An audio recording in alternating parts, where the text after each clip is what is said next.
Hello and welcome to the ToverTon podcast. My name's Connor Chadwick. And I'm Abi Louise. And on today's podcast, I'm going to be showing the behind the duvet for the Matchgirls of BOW audio on the TT Productions channel. and I will be talking with Lewis Willhouse on Henry Woodman Into the Multiverse, which has just been released on Overton Audios. Before we start, I would like to say thank you to the patrons, the TT patrons. So, Abby, how have you been? I have been good. Busy at TT. Mm-hmm. Incredibly busy at TT. And that's one of the reasons why we've decided to start doing this ToverTon's podcast, is to try and show everyone all the amazing content that both our channels are producing. Trying to figure the word then. Yeah.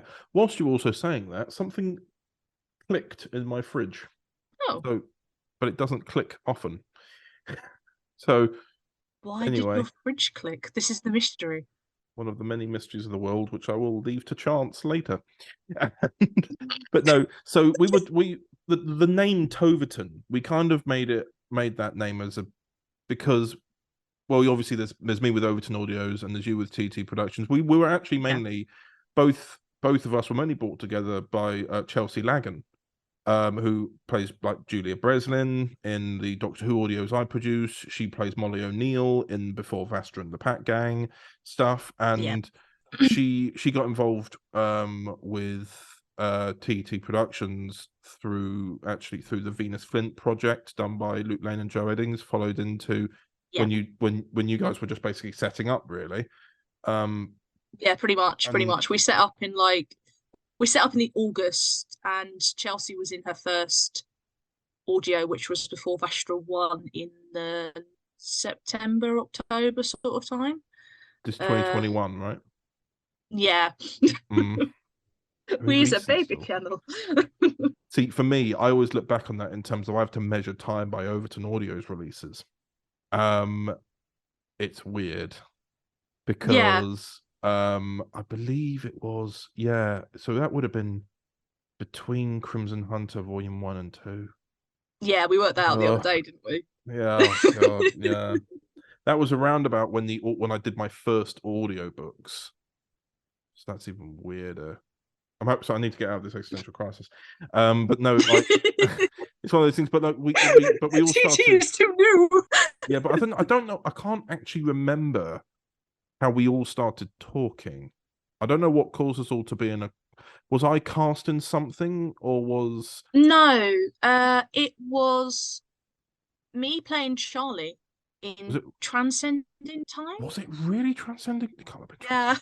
I'm going to go on my cast schedule now and find out whilst we talk, because I can't be. Surely? Really? Yeah, I'm pretty sure, because you were speaking to George Gydra. Oh my God. He said, "Oh, I know a girl who can do Charlie."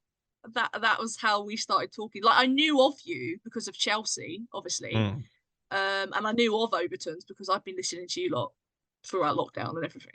That was March. That was March 2022 when you recorded that. I'm looking at it now because then Ben O'Neill, who's done a couple of Eighth Doctor audios with you, also did the lines, and that's he's where I found as you well. Yeah, because that was George Gydra, wasn't it? Who said, "Oh, I know, 8 and Charlie." But I swear we'd spoken before that. I must have known. I would have known of you because of. I think it was more of a Chelsea talking about each other to us.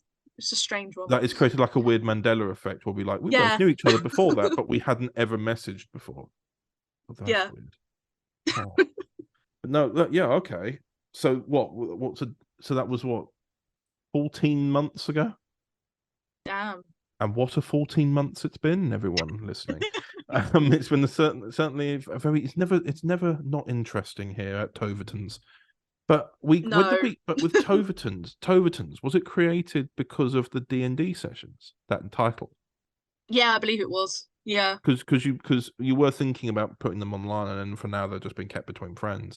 But it was because it was a mixture of people from Overton and from TT that I think we just came up with Toverton. I think there were other things we came up with, but I think it was the capital T. Yeah, there was many like incarnations of what turned out to be Toverton's, but yeah, it's quite a nice emulgulation of the two channels, really. Yeah, but it's also, I think, as well, like you said many times as well, is that there always seems to be something where just because we all make fan content, but especially like, and I know I certainly touched on this last summer when it came to myself when I split off from DW 2012, about an us and them thing, even though we all do the same thing. Like, Yeah. I think like you've always said as well, and I think we both kind of go by the same mantra, is that we can just collaboratively work together. Like, it's like in the same way that George said, "Oh, I know an 8 and Charlie," but you didn't go, "No, I'm doing 8 and Charlie audios on TT. We're already making them." No, I don't. I've said this before. I said it on our Talking Heads podcast we've done yonks ago. I don't see anybody as competition. I see them as a support network, and why work against each other when you could work together? Like if I needed a Northern, as an example, if I needed a Northern Irish dude, and you'd be like, oh, I know someone, I know Dan, like, as an example, like helping each other out with like with 8 and Charlie and casting and stuff like that. It's just nice to help one another out rather than. But then also, when you look at it as well, a good segue to the next segment. Matchgirls includes a nice varied amount. Obviously, Chelsea's in it anyway, but you've also got Anya Coyle. Anya Coyle, Maggie May. I'm sure there's more people I've forgotten about, but nonetheless, shall we have a listen to the Matchgirl segment? There's good segues and everything. Yes, segue. Yay! You're late. With very good reason, Herbert. Oh, don't say you've been people watching those Matchgirls again, Annie. If I can speak to some of these girls. They are poor, working to the bone. No wonder they look like they need your concern. Yes, but there is working, and there is working. The link. Is it not meant to be a journal for the servants of men? Fine. If not for the people of London, it's for those Matchgirls. Hello and welcome to Behind the Duvalier. That's what we're calling it now. The Duvalier. The Duvalier, darlings. Behind the Duvet with me, James. We are with the cast, and we are with the cast. We are with the cast of Matchgirls of BOW. So let's introduce. Obviously, we have Abi. You may go first. Hello, I'm Abi Louise. I wrote, produced, and I play Sarah Chapman in Matchgirls of BOW. Amy. Hi guys, I'm Amy Saffret and I play Annie Besant. Strax. I am Strax. I was a couple of people, I can't remember their names, and I was the director. Ooh. I can't remember. I was about to, Mr. Connor. Hello, I'm Colin Chadwick and I play Mr. Bryant and Mr. Law. We've nicked him from Overton. Yeah. Tiny. Chelsea, sorry. Hello, it's me, Innie. Hello, I am Chelsea Lagan, and I was the executive producer for the Matchgirls of BOW, and I also played Kitty Duffy. He has less fingers. Last but no means least, Mr. Jimmy. I am Jimmy Wolfe, and I played Herbert Burrows. I was also the Doctor, not that one. And I was also Charles, somebody or other, an MP. Yeah. Oh, Charles. Yes, hello. Yes, Mr. Posh Charles. Mr. Posh Charles. He was very, very drunk. It's a good day in Parliament, what? Good day in Parliament. So, Abi, So give us kind of a little bit of a backstory to sort of the Matchgirls and kind of what kind of inspired you to sort of do this audio? Right. So this all kind of escalated from Jenny Flint, surprise, surprise, who is a Doctor Who character. Shock horror, I know, right? Gasp. But gasp. When I was doing the research into her character, all it said in her character like backstory was Jenny was a match girl. And then my personal fascination with the Matchgirls stuff kind of escalated from there. Yeah, so before Vastra 1 was basically where this obsession started, and now, yay, Matchgirls. Up the mattress. Up Yeah, the so with- Matchgirls. Up the match goes. So with that, did you do, obviously, how much research did you have to sort of do to really get the story? And like, was it easy to adapt such it's quite an unknown event in history, even though it's a very important event, it's quite unknown. So was it quite easy to put it into a dramatic form? So what I did was, so the whole thing is about this this like starter article in the link pamphlet. And so basically I got this article and then broke it down into characters. And then just went out from there. Like, there's an incident with the whole Kitty has a line where she's talking about like going for jam and stuff, jam on toast and drinking buckets of tea, and that's in the article. And the incident with Kath where she nearly loses her fingers, that's also in the article, as is the whole Kitty actually losing her fingers. So I kind of got this one article and broke it up into random people that never actually existed. There are some people that actually were part of the Matchgirl strike, but I kind of like integrated them in with made up people. But yeah, like key events I've distributed between not real life people to like, basically. How does it feel going from, because the recent sort of big historical that we did beforehand was R101. How did you feel about going from R101 to Matchgirls? This one's definitely more closer to my heart. Both of the incidents aren't very well known throughout history, but I feel like this one's more significant. Purely because, as I was saying to you lot earlier, like everybody knows what a suffragette is. Everybody knows about the suffragette movement. But that was like 20 years after this. And yet this is like a band of women like getting together. And then after this, there was like dockyard strikes and all this stuff. So it's kind of like a domino effect from here of people going, we're not being treated right. And it's kind of like the start of like health and safety in the workplace in a way. There's like little things that we take for granted that we wouldn't even think about now. It's like having a place to have your lunch. That's not, especially when you're in a factory.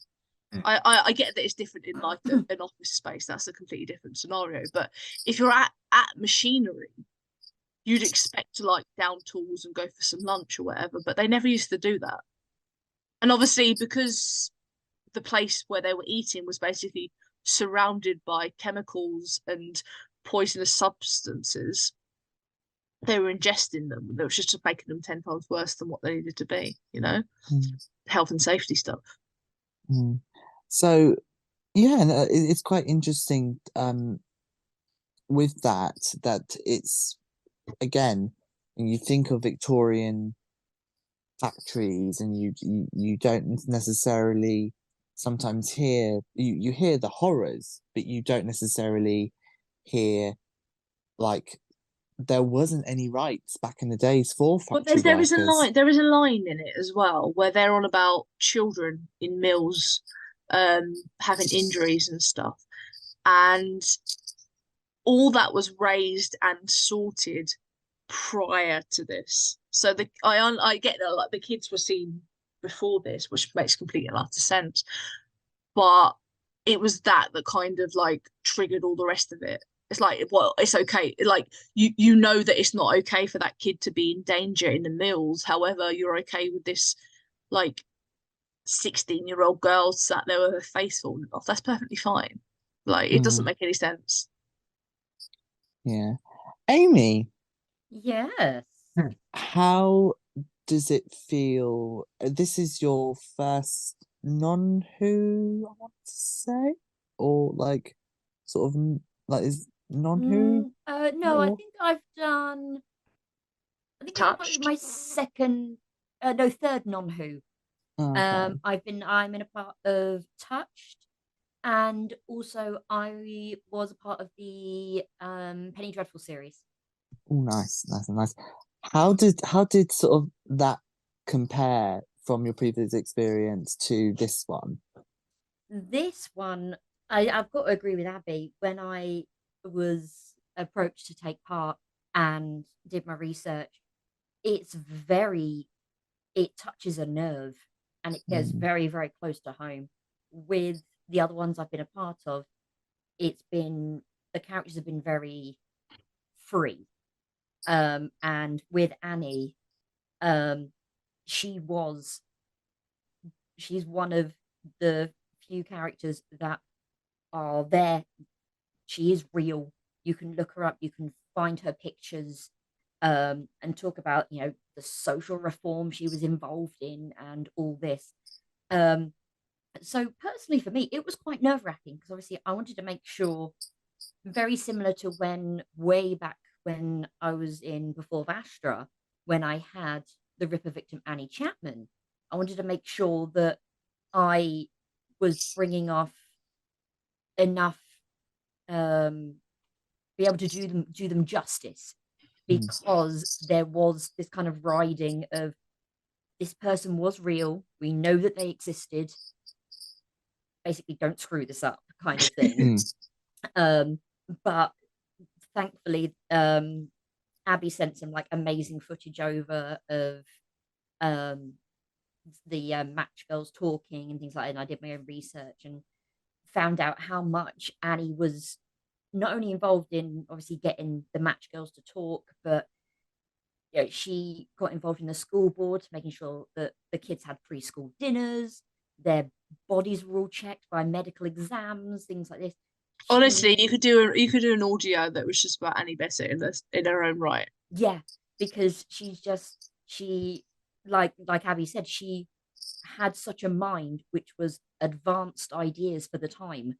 So the idea of a national education for the kids, the women's votes, this was kind of that catalyst of having it all rolling. And then, as Abby said, 20 something years later, we had the suffragettes, and we had Emmeline Pankhurst then appeared, and all this, and her idea of trade unions and things like this. And it's just fascinating, because then not only did she do it here, but she then went to India and helped to promote Indian self-rule and to get the British Empire out.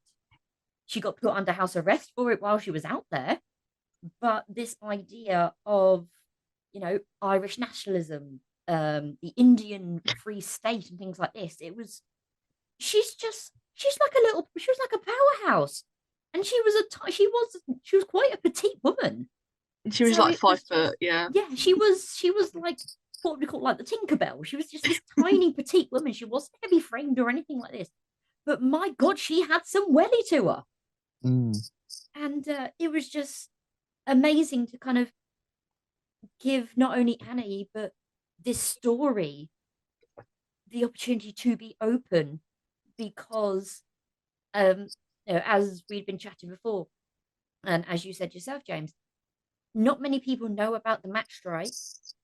People may know about the dockyard workers, the children in the mills before, but then this big march and everything got overshadowed by a serial killer that happened, what was it, maybe about 3 or 4 months later? So it kind of got swept under the carpet a bit. And then all of a sudden, when the suffragette movement and all that kicked in, everyone was like, oh yeah, this is, without the realization of about 20, 30 years beforehand, actually, to make a symbol, the match was lit about 20, 30 years ago by these girls going, we're not having this anymore. I'm done with being fined for dirty feet. I'm not risking losing limbs for the sake of pittance that I can hardly get bread and cheese with. So to be able to bring this out and to help the memorial and getting the donations and that, it really touched it. It really has. Yeah. it's really again like the flames, and I think this is a very much quite an inspiring story. Oh yeah. And I think it's definitely really, yeah, it's definitely something that I think looking at history, I think it should be taught. I think these kind of sort of moments in history should be taught I think in schools, because it shows what community can do. So I would wholeheartedly agree with that. They teach about the mill conditions and during the Industrial Revolution and all this. They talk about the working conditions on the mills and things like this. I think that there should be an extra module or some way in there of the Match Girls being in there. Brian and May, the atrocities not only of living in the houses with the kids, but these young girls as well, who are literally hand to mouth just about. And it needs to be. Couldn't agree with you more that this needs to be out more. Well said. Yes, yes. Up the matches. Up the matches. Amy for Prime Minister. I'm getting quite emotional. Yeah. Oh. When I become Prime Minister, that's it. It'll come into mainstream education. That's it. That's it. From primary and then into GCSE history. That's it. Lovely. There will be a whole subject. There'll be a whole module on the Match Girls and the catalyst into the women's rights and everything. Excellent. Mr. Barrett. That's you. That is you. Yes, that is me. Yes. Deep in thought. But I want to ask you a question, if that's all right. Yeah. Gosh, you've directed something and it's gone straight to your head. Speaking of, Oh, sorry, darling. Talk to my agent. Oh, I'm far too darling, popular. sweetie, darling. I'll send a bottle of Bollinger. So how was it directing Match It was Girls? awful. They just didn't listen. And it was kept going into sticker. It was absolute dial. I don't know what you mean. I didn't really have to. I've had a wine, so apologies. I didn't really have to direct much. It was more sort of sit and listen. And at one point, I think I got so enthralled, I forgot I was directing. I think we all do that on occasion. I think it was because a lot of us, when we were like acting, we were so emotionally invested that we didn't really need too much direction. Say, oh, that was shit, or you need to redo that. It was, first thing I've directed, probably the first big thing. I think this is your first time directing, and venture into the director role.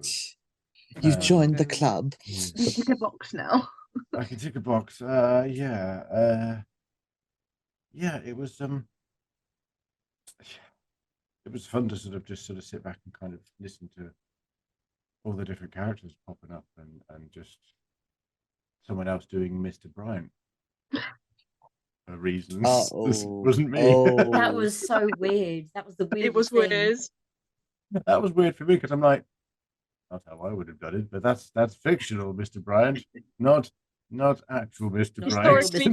There's two Mr. correct. Well, there's two Mr. Bryants on TT, and there's fictional Mr. Bryant, who is not a very nice man, and there's actual Mr. Bryant, who's also not a very nice man, but they're both completely different. Nicer than my version of Mr. It's true, yeah. Yours, Matt, is just a complete scumbag. Yes, and that's probably to put it politely. That is putting it very politely.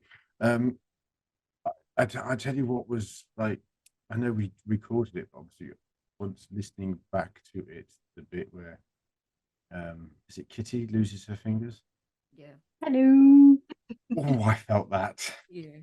No, I felt extremely uncomfortable listening to that. I completely forgot that it always happens. It always happens, and I was like, music.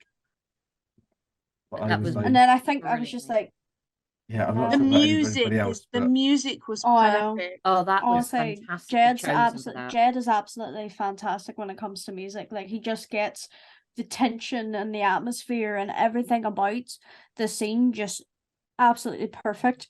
Like, I don't think a scene would be the same without his music a lot of the time. I swear. And I think So also good. with that, it was very good acting on your half, Chelsea, as well. The music and everything. The music can only do so much, but if you can't put that convincing over, it's not going to sell. No, it's I not. still have you did that. I still have this image in my head though of Kath's character just being like, "You'll be fine," and like Chelsea stood there, her hand is just like completely You immogulated. can almost, Look at you can almost that. visually see the panic in her eyes. I think Did you- that's like one of the scenes that like I've had this like experience like before type thing where it was not getting my fingers cut off, but like acting in PE. Gave birth. Yeah, I gave birth, and Yeah. that was hard Oh, enough to do as it is. And again, I had my microphone, and I had to stand at the other side of the room. The same with this one is just standing at the other side of the room, listening to everybody in my earpods and being like, Hoping ah, that nobody walks in and you're But screaming. the thing is, I never do.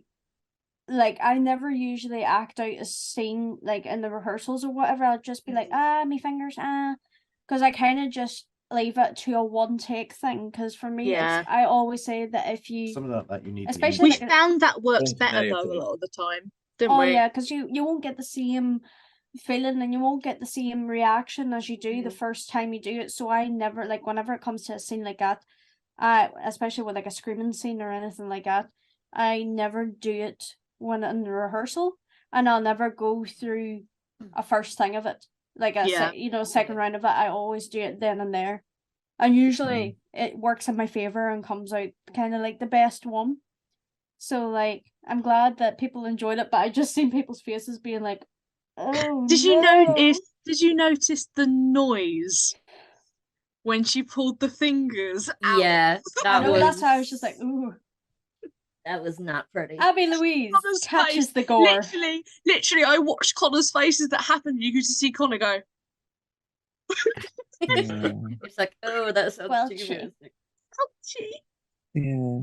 So Chelsea, with that, I mean, obviously, what was it also like being executive producer?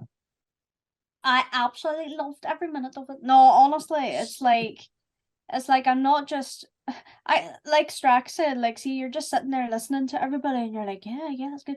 And then after you record, Abby's like, is everyone happy? Everyone happy? And like the director and all says, aye. I'm sitting there like, that was basic. He's like, Chelsea. I'm like, oh yes, I'm happy, yes. Like you completely get stuck within the story of it, and you get literally you're dropping off every single scene that's there because you're just like you're so in the moment of it. And when the characters just go and perform, and you do them scenes that only take like one take of doing, and you don't have to do a wee rehearsal beforehand, it just comes off naturally. You literally get stuck in the moment. But I have to say, like, the cast that we got, we are very lucky, and we have newcomers that are coming into like this project as well. And honestly, I couldn't imagine doing this project with anybody else, because everybody that's been here and done this story is absolutely fantastic and played the most fantastic that they could with the characters that they were given. They done their research. They've done all their different things, and like just bringing those characters, even though they are real people, but bringing them to life as well, and giving them a personality. And it's just absolutely, it's phenomenal seeing people grow.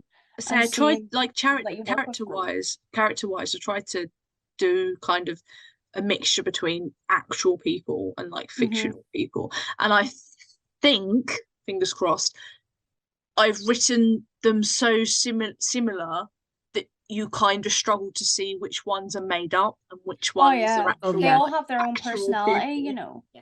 They all have their own personality, but it's like a believable personality, so it doesn't seem like an over the top person. But you can, and I've always said this, in everything that Abi writes or creates, you can literally, if you closed your eyes, you can literally picture the surroundings and picture the scene happening as if it was like a movie right in front of you. Like you can picture like them coming out the door, one of the characters running off with the book. You can see her fucking scooting off and everybody laughing with her. No, you can imagine all of these scenes going on in your head, and it's the same whenever you're recording it as well. You can see all these scenes happening, like it's all pictured like crystal clear right in front of you, and you know exactly the tone of everything. And it's just absolutely incredible to see just people immersing themselves deep in the story. and like getting all emotional and everything towards the end and everything. You gotta love it. I absolutely love it. Yes. Brilliant. Yeah, fantastic. Yes. Well, we're gonna go to the dark side now for his villain TT debut, Connor. Boo. Yes. For those who do not know, Connor is such a lovely person. He's a big What was it like? cuddly teddy bear. He is a Yeah, big teddy bear. he's a big teddy bear. What was it like playing a villain? I quite enjoy it because I've not got that kind of natural personality that when it's like, you know, you kind of get the option to play a bit of chaos without knowing there's actual consequences sometimes. Very I don't know why I cathartic keep playing being written to say harsh things to Chelsea in every production. That was the DOS house owner in Molly 2. Did that separately. I'm not very nice when it comes to casting. No, I did that one as a separate recording, and I didn't realise who I was talking to until the premiere, and I was like, oh, I know, wait. I didn't even realise until I'll say this though. So, like we mentioned previous, we've had a Mr. B and a Mr. Brian in two kind of sections of TT, and both of them play evil bastards. However, they are the nicest, kindest humans in real life you will ever meet. Yeah. Yeah, I was about to say that's a running theme.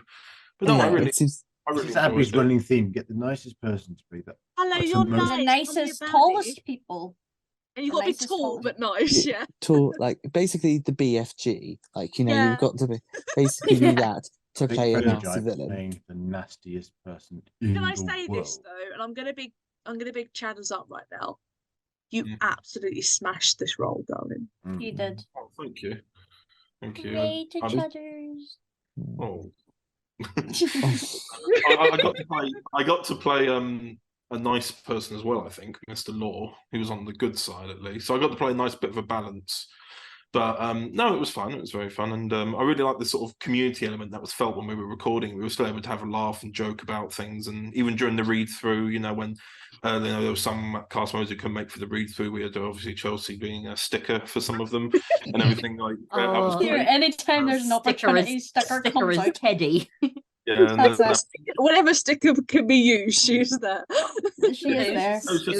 It's just a nice thing because obviously what's being made is something historically accurate and thus is not always happy, and we're still able to keep the mood happy, work together and still be really positive and make something really nice. So, I mean, we listen to it and we're just like, oh, when we're listening to it, but like we've got the happy memories of making it as well and hearing edits and stuff like that, so it's been really nice. Yeah. Lovely. Jimmy. Hello. Jimmy. Hello. Jimmy, Jim, Jimmy. Jim, hi. What is, again, about, cut this out a bit. What was it like playing your characters? How did you sort of prepare to sort of play this role? I'll be honest, Roles? I didn't do much research, if any, just purely because I didn't know. I was one of those people. I think I'd heard of the Matchgirls and things like that, and I knew there was strikes and things, but I didn't really know anything about it. And I didn't really necessarily want to go too much into the fact, because I thought if I immerse myself more in the fact of it, I'm going to lose some of the drama. And I think this felt like one of those things that I knew that Abi would have covered the fact side of things. So it's kind of like I didn't feel like I necessarily needed to know it, because I figured if you're going to tell this story, you want it to be a story that people remember. So you need to have the drama in there. And I think it's, you know, I wanted to go into it with an approach of someone who was new to the story. So I was sort of learning about it as I was listening to it. So it kind of sort of, in that sense, put me as both performer and audience, if you see what I mean. You know, and it gave me an idea of the kind of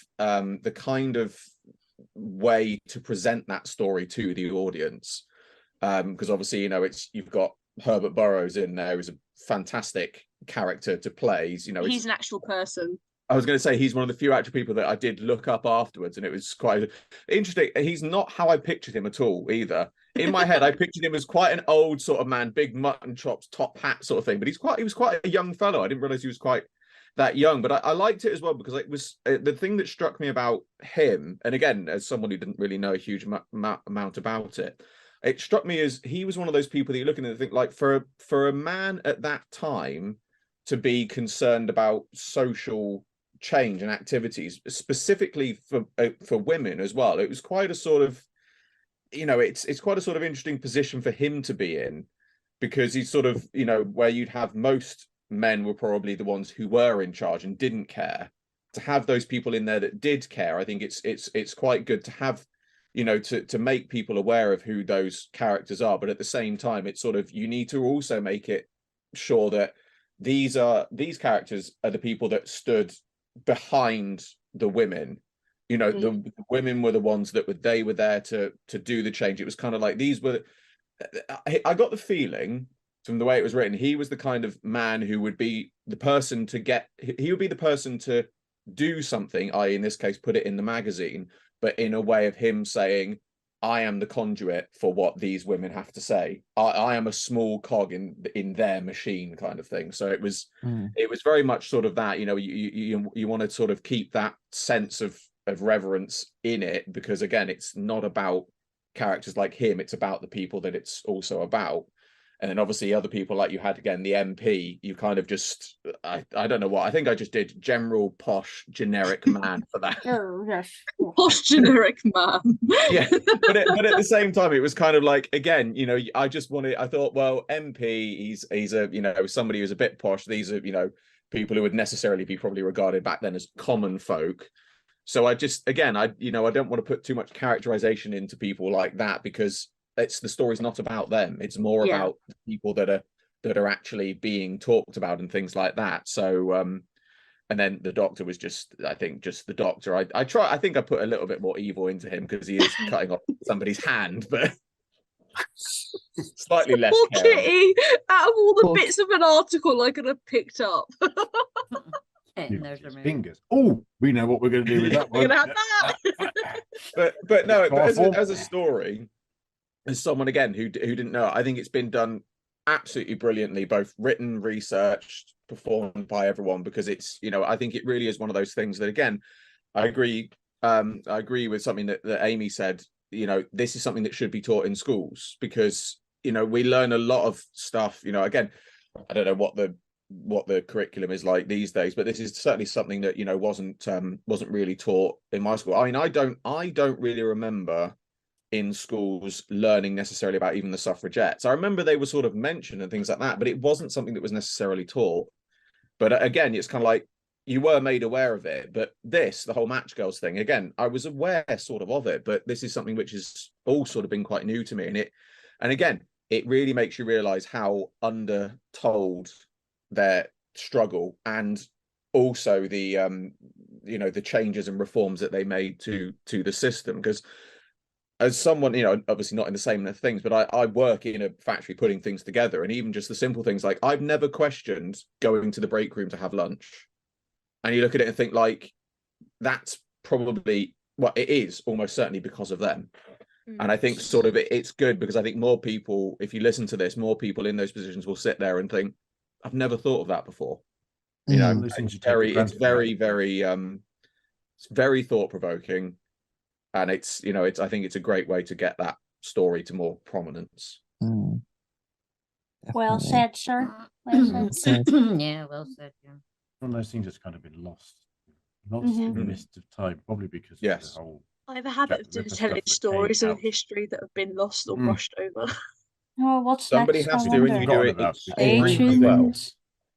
Because let's teach the kids plans. about a murderer rather than things that should be taught about. I have plans, people. That moment in history that nobody knows about, it'll magically appear on TT at some point.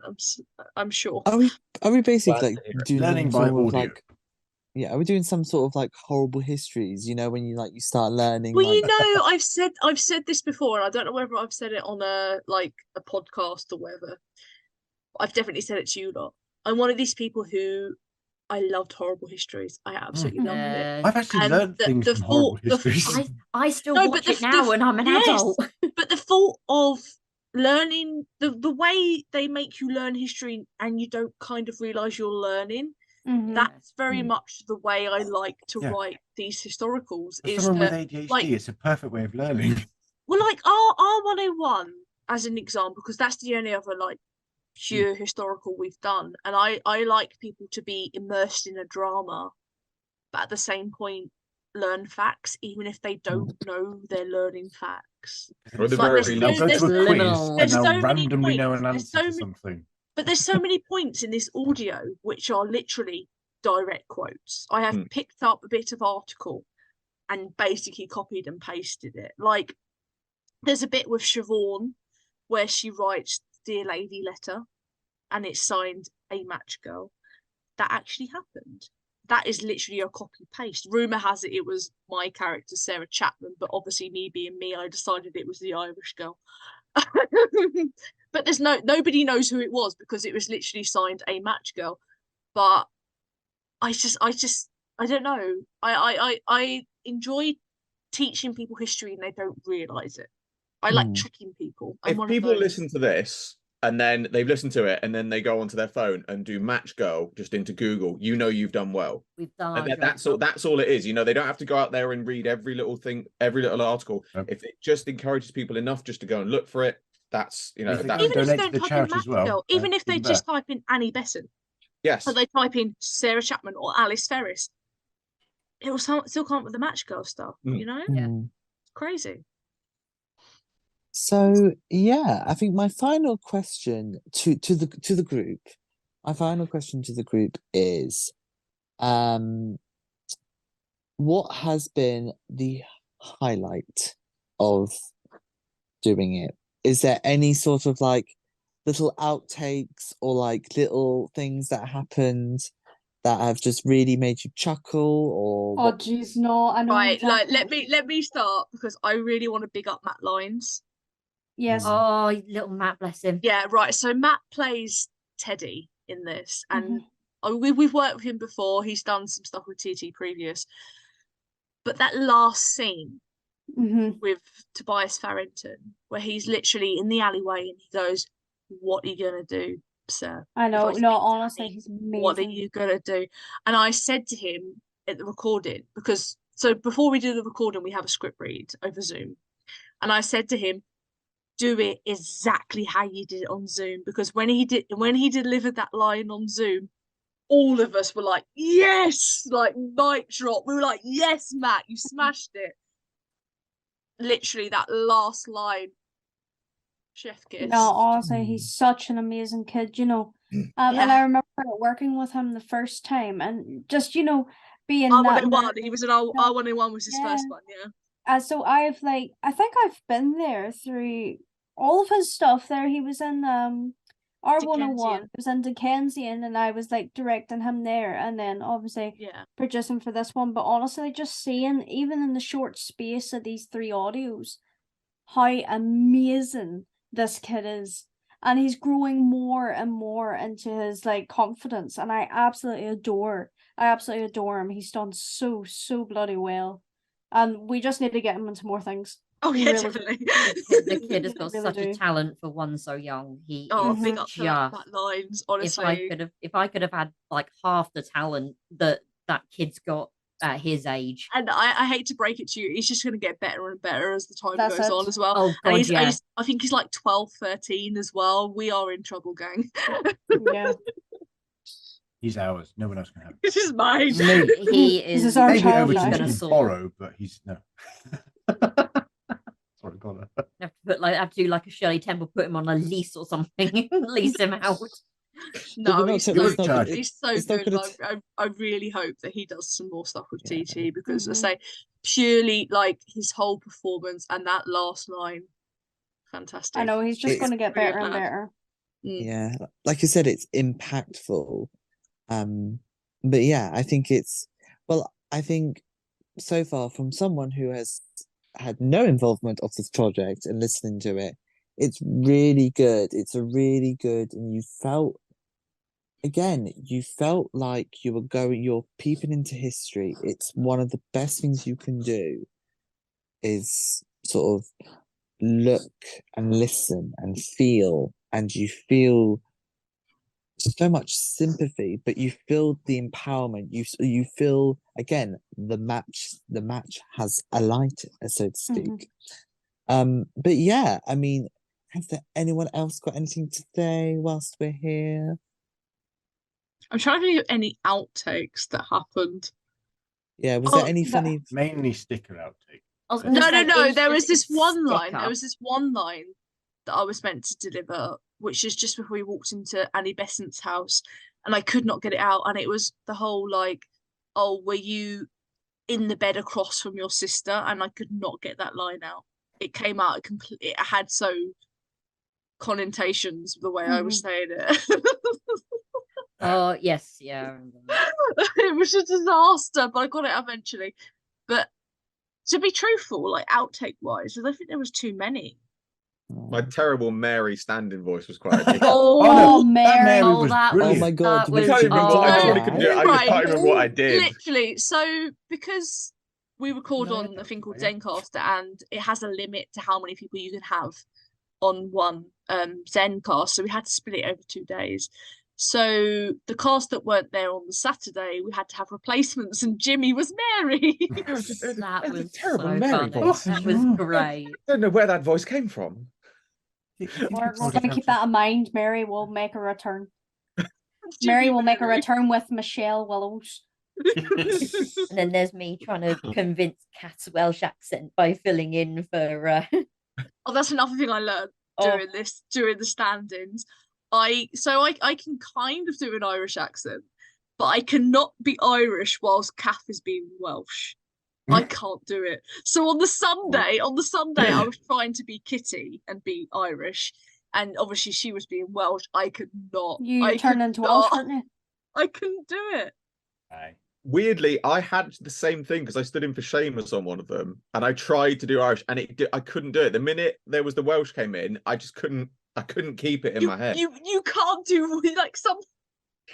You can't do. Too You many can't keep accents up in an the room, Irish you accent cannot where there's a speak it. Welsh person there. You can't.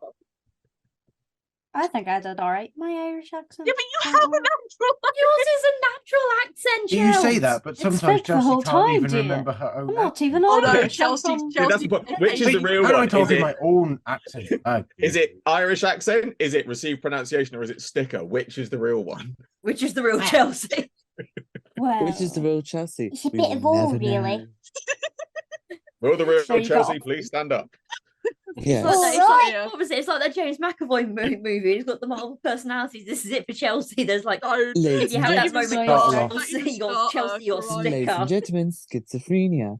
Um, Coming soon to TT Productions. schizophrenia. Split But sticker.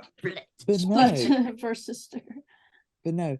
All I have to say is congratulations to you all. And honestly, well done. It's been a bit of a roller coaster ride, but we got there. Yeah, but it's a me script, Jim.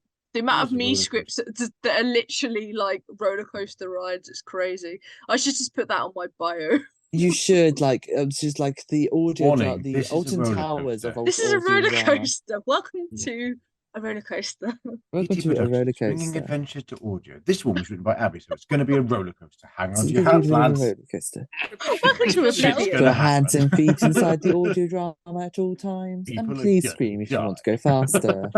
There may be emotional moments, so please make sure you have tissues to hand. You may Yes. cry. You may cry, you may laugh, you may go angry. You Hey, at might least want we to. have a PG-13 thing now. We do, which is Yeah. very good. Sponsored by very Chelsea good. Lagan in her RP. Thank And you, I'll be- dear. This is a PG-13. It This means is a PG-13, so please, children under the age of 18, pass off.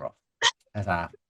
pass on. I think Right, that and last on bit that, got cut. yes, and on that note, we shall love and leave you all. Please like, subscribe, and all that malarkey when it comes to YouTubes and stuff And like that. donate! And donate. And donate. Please Donate. donate to Donate. the Memorial Fund. Please Go and donate. donate, please. This is done for a charity. Yes, Yes. please. Highly Yes. important.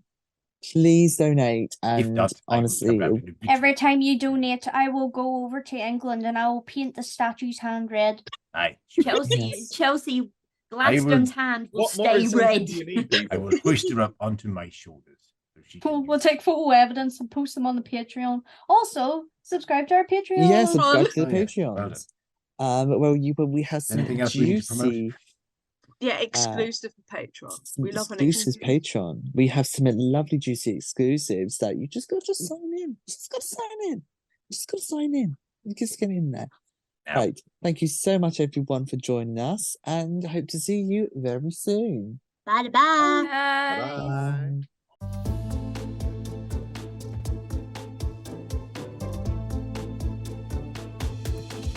And welcome back to the podcast. I'm still here with Abby Louise. I'm still here too. Hi. Greetings. Now, this is a different sort of segment where we're just going to talk about things that have come out over the last month or so that maybe necessarily didn't get a segment to be talked about. So, for example, beginning of the month, the third series of The Queer Doctor began. And I think that's been received quite well.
You can't go wrong with Queer, to be fair.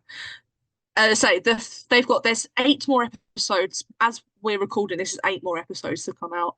Gates to Hell has just come out for us, and That's part 1. that's part 1. Stand by for part 2, peeps. That is a flipping good episode, man. I think I heard. Didn't I hear that a few months ago on a Zoom call? Wow. Yeah. But so there's 8 more episodes after Gates to Hell, so he's sticking around for a while. Is that 8 more stories or 8 more episodes with parts? So it's 4 stories with 8 with separate parts. I think that's 8 episodes in total. Yeah, because I know that with previous series it's been whole episodes, but this is the first series with parts. So that's why I was checking. See, the thing is, because Queer started off on a separate channel. And they moved over to us, and the original episodes were split like how they are going up this time. Okay. It's only when they moved over that they became just one-parters. But yeah, they're 2-parters now, because this is the first time Queer's gone straight onto TT. Okay. Yeah, I say because he shifted over. It just made more sense. Well, I've been helping because when I've been helping with the IMDb pages, I have been looking at the dates I've been going. I'm going, oh wow, there were 2 episodes in one day there, and all this sort of stuff. But that was just, but no, that was last summer, wasn't it? That series 1 and 2 went up back to back. Yeah. But it's just it's nice to have them going out as they were supposed to go out on TT. But yeah, season 3, there's a lot happening in this season. New cast, old cast. It's full on. And it gets emotional. I'll warn you now, but it is fun to do. Because I'm in a few of them as well, as characters that I can't talk about, and that's even more fun because I like teasing people at the fact that there's characters that we can't talk about. You know? Yeah, you do that particularly with me. You go, here's a photo I took of a character that I can't tell you about. No, that character looks cool. And you're like, yes. You're not having any information about this character. Yeah. It's not like I'm working on this sci-fi thing. I'm just kind of developing it. It's nothing. Absolutely. This is a nothing. person. Great. That person looks cool. What is this person? Classified. Great. You say, you Cheers. don't even say, oh, it's just trying to work on his spoilers. You just go classified, and it's like, oh, all right, fair enough. Well, okay. Well, then I suppose that moves on to the next ones that have come out, and we'll put this under one banner, which is the new episode of Paternoster Gang and also the Pat Bites.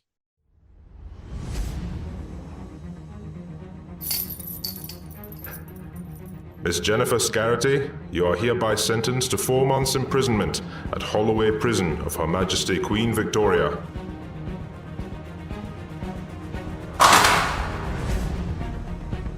My name is Mr. Quinn. You, Miss Scarrity, will now be known as Prisoner 198.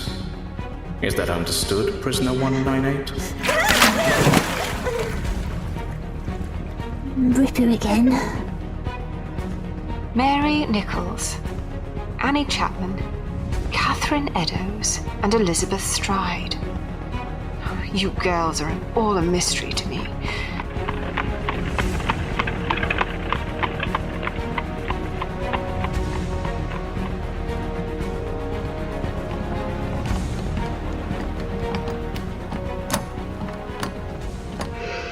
You're sweet when you find yourself in an awkward situation. I must admit, madame, I am a fan of your work, as is my mother.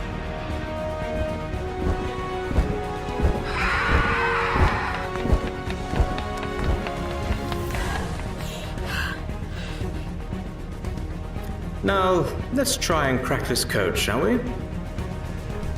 Hello, Madam Vastra. I need to call in that favour. Jenny? I'm aware that I am delaying the Pat Bites currently significantly because I'll say. So the thing with the Pat Bites is we do record them in bulk, and we still have one in the original bulk that's not gone out yet. So you're not delaying this. You're great. We've still got one waiting in the scenes from the last batch. Fair enough. No, it's just because obviously with Captured in Space going out just about 3 weeks ago as of recording, I thought, oh, this is the batch. Uh-oh. Yeah, no, there's one more left. There's one more left called Sontaran Composition. Okay. Which involves Strax doing some questionable singing. Oh. Much to Jenny's delight. So yeah, the thing with the Pat Bites is we do record them in bulk, and then they wait in the TT wings, and then they're, to be truthful, they're just randomly put out when there's no content. Which will be a while now because obviously Queer's going out weekly.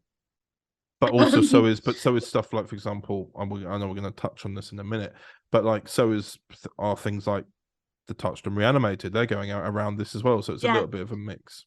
But yeah, but so, also so there's Pat Bite wise, it's going to be a little while before they all start kind of trickling through because they're very much there as backup content. Yeah, but also the second episode of season 2 of Paternoster Gang went out Streetwise. And that went out about a month ago, but it's a nice connection point into the show now with the Good Man Goes to War intercutting with how I like it though, because it's it just shows you know what I mean. I like it when it all connects. Like when I've been listening to before Vastra, and then having the references to the present day. Well, I say present day in terms of Pat Gang, and everything and like that. I've always enjoyed listening to how it's been adapted off of the brief glimpses we've had of the Pat Gang in the show. So it was nice to see like how you've developed the story and then how it still is able to connect without being too divergent from the main timeline. Yeah. I think the thing is, because of the stuff not including, well, kind of including before Vastra, but not really, if that makes any sense. The main like Paternoster series, all of that was pre Good Man Goes to War, pre Strax. So I wanted to make sure it was a case of, right, we've reached that point in time now where the potato joins us. And I was like, well, why don't I end it where they technically started, which was obviously the Good Man Goes to War clip, and extended that scene ever so slightly just to have that little glimpse of 11, which is in the trailer as well, so it's not a spoiler. But yeah, but I'll say this though, a lot of the Paternoster series is, because I've got planned up to like season 8, I'll warn you now. A lot of them have got 3 to 4 episodes in them. Like season 1 was, we call it the storybook arc. It's with the pre-Strax companion of Mr. Cooper, who is a lovely Irish lad played by Ben O'Neill. And that consisted of Into Insanity, Beyond British Shores, and Cluster Inside. So that was that arc. Now, season 2 has only had 2 episodes in it, and it's only having 2 episodes in it. And that's because it's very hard just to write for Jenny and Vastra. You kind of need that third person. Otherwise, it just becomes this love mess. And there's only so much of that you can write. But that's what works quite well with Streetwise, because in that specific one, you split them up. They have their own journeys. That's the only way. That was the only way to do it. Yeah. Yeah, they still talk and they still interact. But like you say, because of, if for those Doctor Who fans listening who watch The Good Man Goes to War, you know that Jenny and Vastra's first conversation is, "How did your case go, Mum?" And it's obvious they've been in separate places anyway. It's not really alluded to that, certainly in that continuity at that point, that Jenny is actually doing anything that much. So it's a nice, again, that's what I mean by expanding on the continuity without damaging it too much. Like, for appearance's sake, she's still the maid, but like, you know.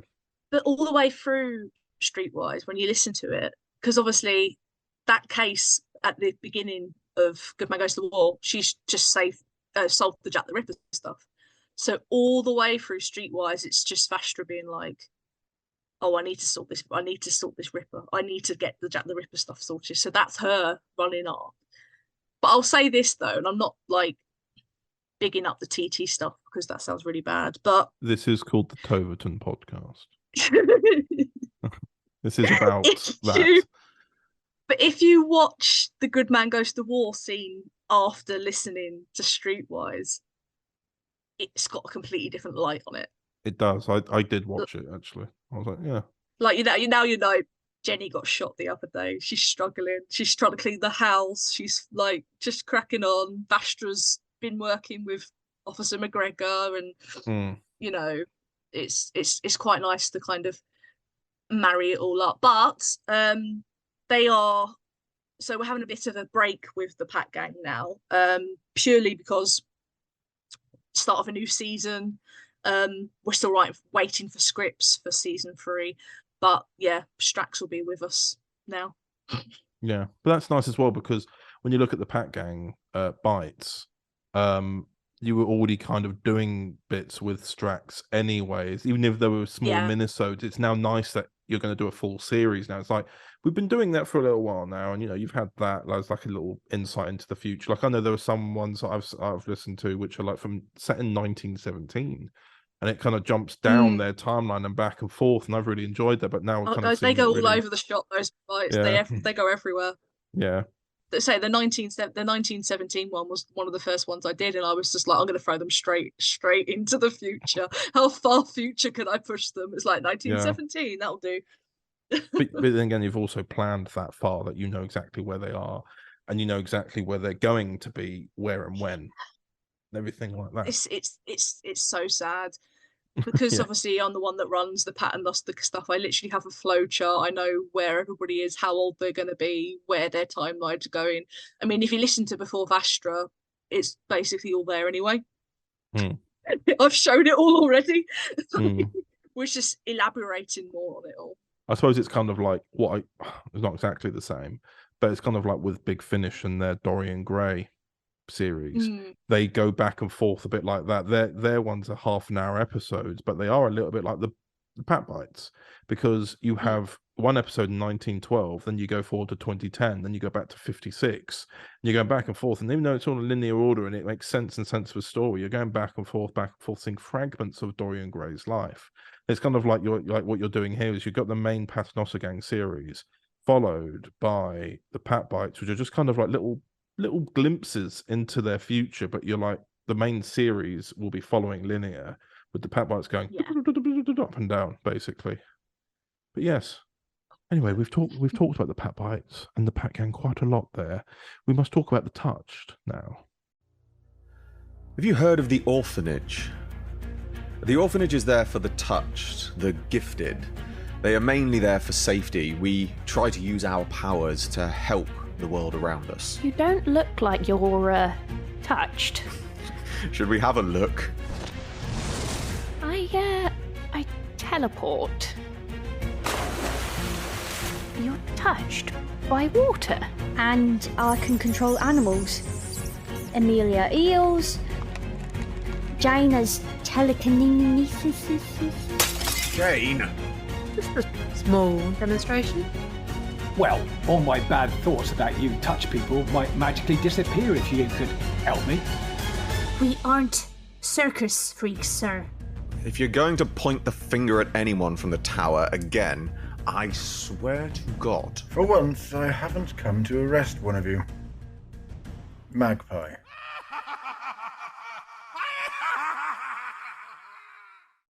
That's just come out, and Yes, it is a so very, one very, is out. it Two is is very, out. very good.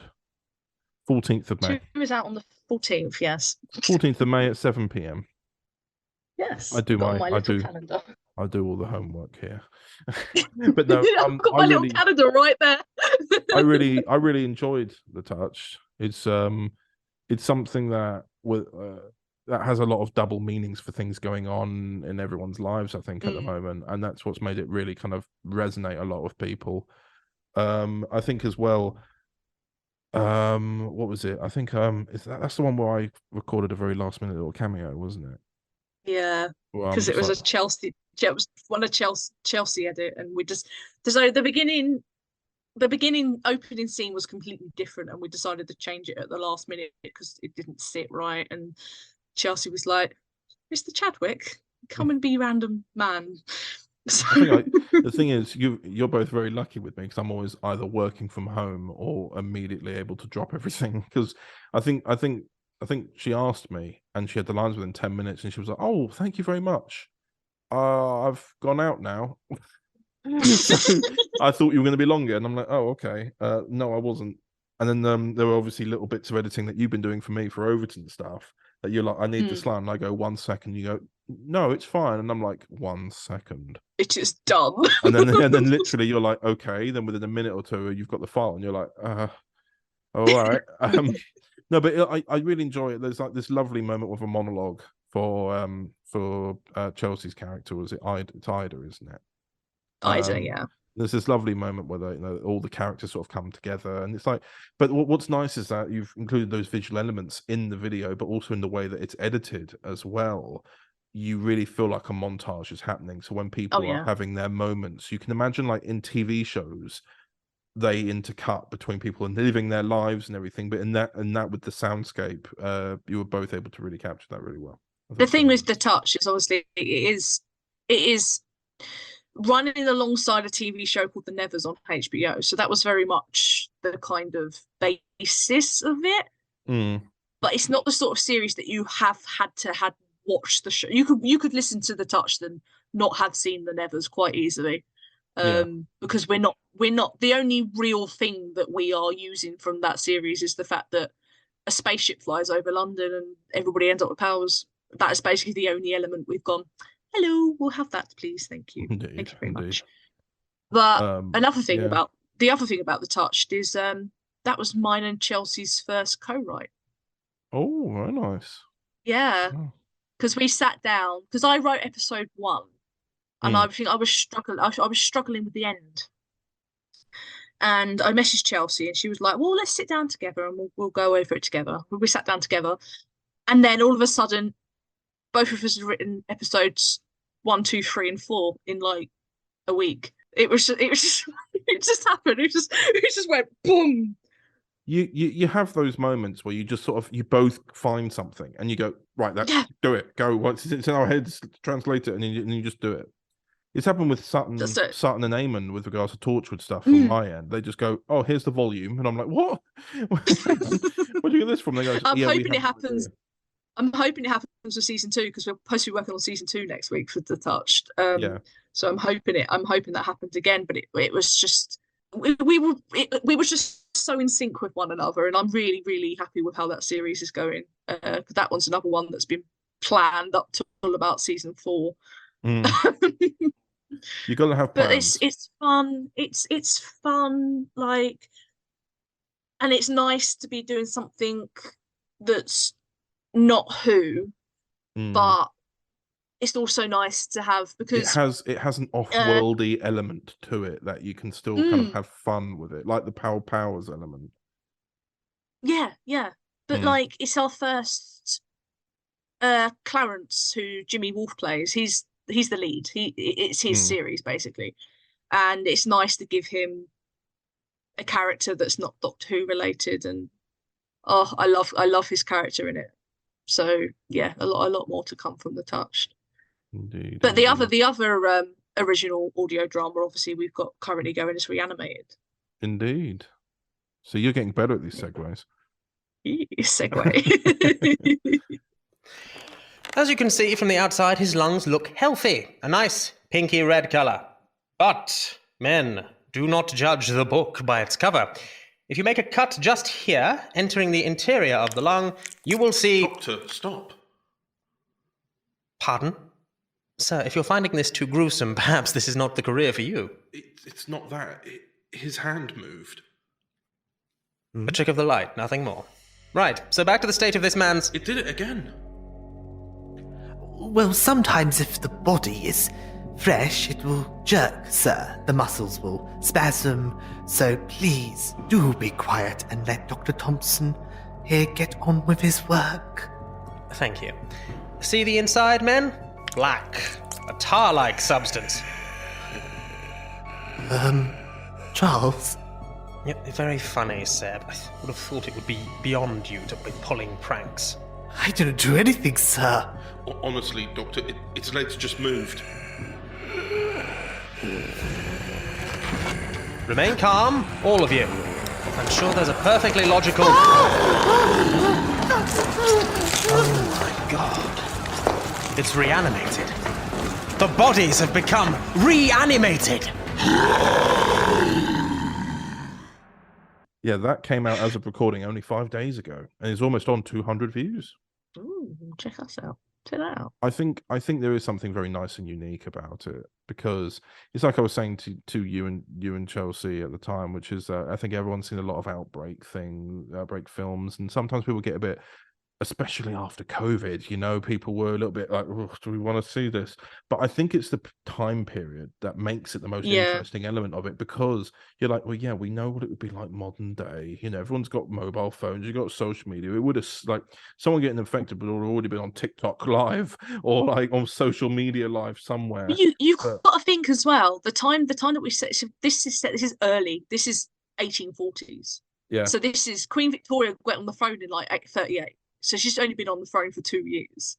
Yeah. So this is early Victorian. So they don't understand how stuff spreads yet or anything. So it's very much an alien situation for them. Well, plus as well, that's as quite like nice. You say, yeah, like you say, with how, because you are, as you often say, a lovely historian.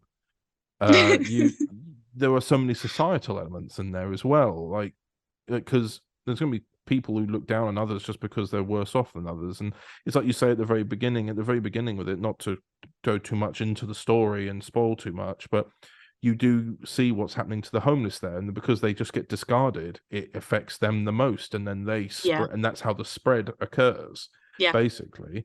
And it's those societal. But like the thing, there's no food banks, there's no shelters like we have now for homeless people, like nothing like that. So nope. Then they have to sit out there in the cold or in the sweltering heat, and they have to deal with it. And then it's considered their burden, nothing that society will help them with. So that's what I mean. Those little things there change the story completely to a point where it just, and also hygiene levels weren't exactly like to the standard there are now anyway. So that's why it's interesting in that time period, is because medical science was only really starting. Like Well, again, there's not even little things like anesthesia. I can't say that word. anesthetic. Yes, that like you can't like get put to sleep for a like nicely put to sleep for an operation. It's chloroform and Yes. suffocating. What was it? Was it Reanimated that you had to do that scene in? Because That's I swear I was Molly. No, not Molly. No, it's Matchgirls of BOW. That's it. Yes, because it was Chelsea. Yeah, it was Chelsea. Yeah, of course it's Chelsea.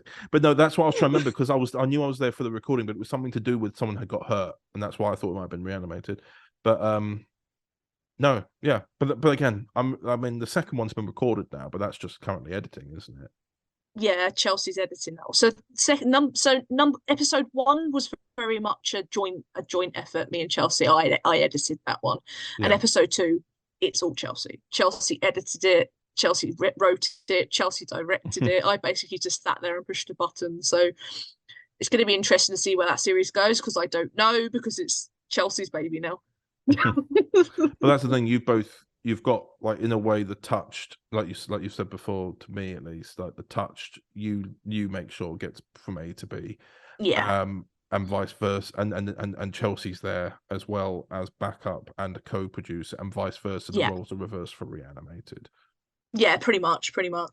Yeah. But it's quite nice because that means we've both got our own projects, but we've also got like the support of another person there. You know. Exactly. Yeah. Exactly. It's nice. It's nice to run. Speaking of more characters that Chelsea's played, Tusks of London. Hello and welcome to the. Sorry to disturb you, Mum, sir, but Dawn here wanted to say goodnight. Of course. I've come here, you. Mummy, I had such a good day. I wish you were here to see it. Oh, I know, darling.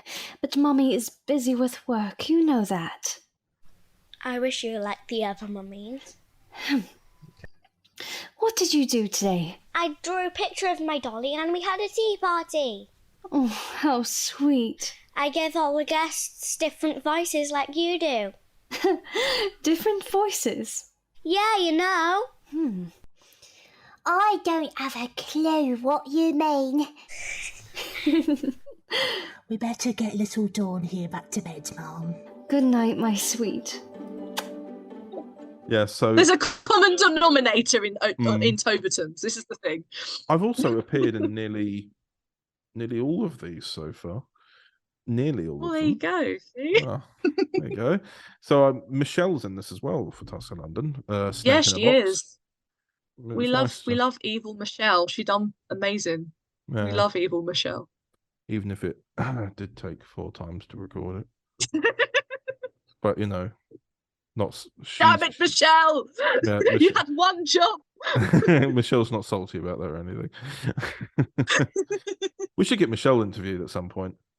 My God, you really should. No, what happened? Right. So what happened was I wrote Snake in a Box, and Connor and Michelle played a certain character. Well, it doesn't matter. I can say it's been out with spoilers. It doesn't matter. 12 days. 12 days at this point. 12 days. It'd be all right. So plus, I won't lie. basically I won't lie. You've already uploaded the after credit scene to it, and that's called Depths of the Mara. That's very true. So there's that. But yeah, basically Connor and Michelle played the Mara, and they were both a female and a male entity. I done it a little bit differently to what we've seen it on screen. So you hear the Mara from the POV of the person who has the Mara in them rather than seeing it. Yeah. And basically I'd written both male Mara, female Mara, and Mara female and Mara male. So when it came to recording, both Michelle and Connor missed lines, but it's purely my fault because I couldn't decide if I was writing male Mara or Mara male. Yeah, because we went by the cast list at the beginning of the script and it says Mara male, Mara female, but you'd only done that for one scene out of the entire thing. And so we were like, I remember Michelle was going, oh, there's only 11 lines, it's not a lot. And I'm sat there thinking, that must be right. And you know that whenever because Michelle's had no clue where to start when it comes to setting up the computer and microphone. But like when I always type in, I search in the script and I type in the character name, so it comes up with every instance. So you going knowing you know that we'd searched it and it was only 11. You're like, something's wrong here. I know, because I was like, they're only in one scene of the whole thing. That's weird. Really weird. But yeah, no, it was nice. The episode either way. Then it was a nice episode either way. It was mainly focused around Sticker, which we love Sticker. It's a Sticker reveal episode. It's she's there's a couple of running arcs within the Tusks, but me personally, because it's a joint project between myself and Joshua Griggs, and he's got like 2 arcs running through, and I've got the Sticker Eve arc kind of running silently kind of underneath all the other stuff at the moment. But it was quite nice to do the Sticker reveal, because she's not quite what she seems, which is quite apt really, because obviously Sticker is a 14-year-old annoying squeaky thing, and like who apparently isn't quite there, because she thinks tigers are small and they can fit in little boxes because Sticker. Whereas Eve is a 24-year-old mother that's working for the police. But it's quite nice because now we know. Now the audience knows, and I do enjoy doing this. I like the audience to know, but the characters not to. You always find with audiences, including when you watch something and you know something nobody else does, there's a little sense of superiority as an audience member. You feel, there is though, because you're like, I know something that these main characters don't. I'm not finding out with them. I know something, and I want to see how they react. Yeah. And then you're like, haha, I know what they're doing, and you don't. It's a little bit like that. And then when they find out, you're like, oh god, let's see how they're going to react. All the gossip sort of stuff. It's the gossip nature. I will do an honourable mention for the Tusks of London 3 though, because Catherine Powell and Chelsea had a lot of scenes together, and season 2 of Tusks is already written, and they have got a lot more scenes together. Purely their chemistry is, they work so well together, and yes, I'm 100% going to put them in more stuff together because they work so well. It's so nice to see. Yeah, there are just actors like that. I say, and that as well. So saying about the after credit scene was Sixth Doctor. We've got our own 6th on TT now. Those times were just a little bit more active. Is that more active for you? Grab the crystal. What, me? All closer. Just be careful.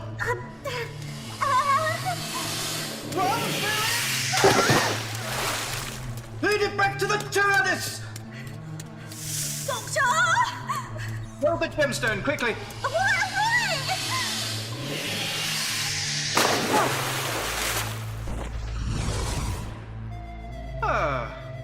There we go.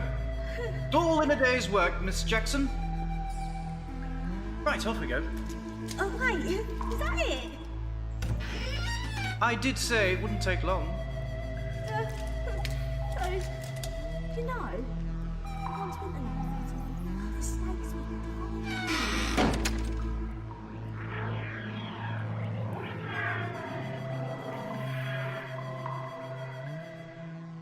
You know, there you go.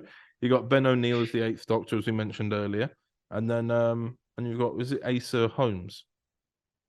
Asa Holmes, yeah. We have a 7 as well. Doctor. You need to listen. Basically, from this you can learn. Always listen to the end credits for Tusks. Yeah. Because we have a 7 as well, but you need to listen to the end of credits for Tusks. But yeah, that this was very much testing the waters with 6, because we are starting to work on a series with good old 60. We have a couple of episodes in the planning, so I'm excited for that. I'll say this as well while we're on the subject of Doctors. Yes. So Dickensian. Stabilise, you stupid thing! How do you not understand the meaning of that? What does that mean? I can't find the blue stabilisers in this console. Oh, never mind. Found ya. Of course the blue stabilisers are the blue switches. Right, where did I put my Sharpie? The blue stabilisers. Now I've noted that down. I'll never forget where they are. Unless it rubs off. Oh, now what's all that beeping about? Extraterrestrial anomaly on Earth. London, 1993. All right then, let's go have a party. Which the latest episode only came out 4 hours ago as of recording. We're yet to talk about that one. Yeah. That was a fun recording session.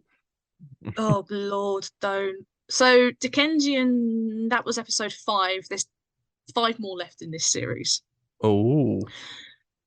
Ooh. Only 5 more to go. But yeah, that was an interesting one. That was a very interesting episode. Written by Joshua Griggs. Another thing written by Josh. But yeah, you're in that one as well. I am. I play a character called Chase. Yes. Who's like, it's... yo, get the Virax, dude. I really wish you had to say that now. Yeah. All right there, dude. All right, lads. Have you got the Virax? Like, where is it? Where's the Virax? It was just weird. I remember Josh was going, I'd like to do drugs in a 90s nightclub, and I was like, okay. You see, though, if it had to work with any doctor, Dickensian. Oh, it had to be Dickensian. Dickensian's got the chaos. See, I think it could have worked with Dickensian or queer, but because of the clubbing scene, naturally it works with both doctors. But for the chaos of the drugs, Dickensian's already kind of like mentally there. You're like, yeah. Yeah, I do feel like it's the same equivalent as if you gave drugs to 2. Honestly. Yeah. Jamie. Oh. I'm high as a kite. Oh my goodness. Oh my goodness. Yeah, you think about the regeneration thing. His head would have been really spinning. You're making me dizzy. Yeah, it's just dubstep playing. Just Jamie going, flashing lights around. No. Okay, we gotta make that. Now and have it we gotta make it. We gotta make that. We gotta make that.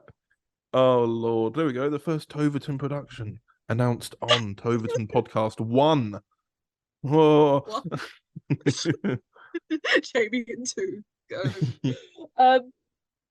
But yeah, she's chaotic, and I said this before. Playing Dickensian is knackering. She's so tiring, man. You were very tired after this one, but then again, you literally had to go from normal Dickensian to, I mean, Dickensian on drugs, very literally.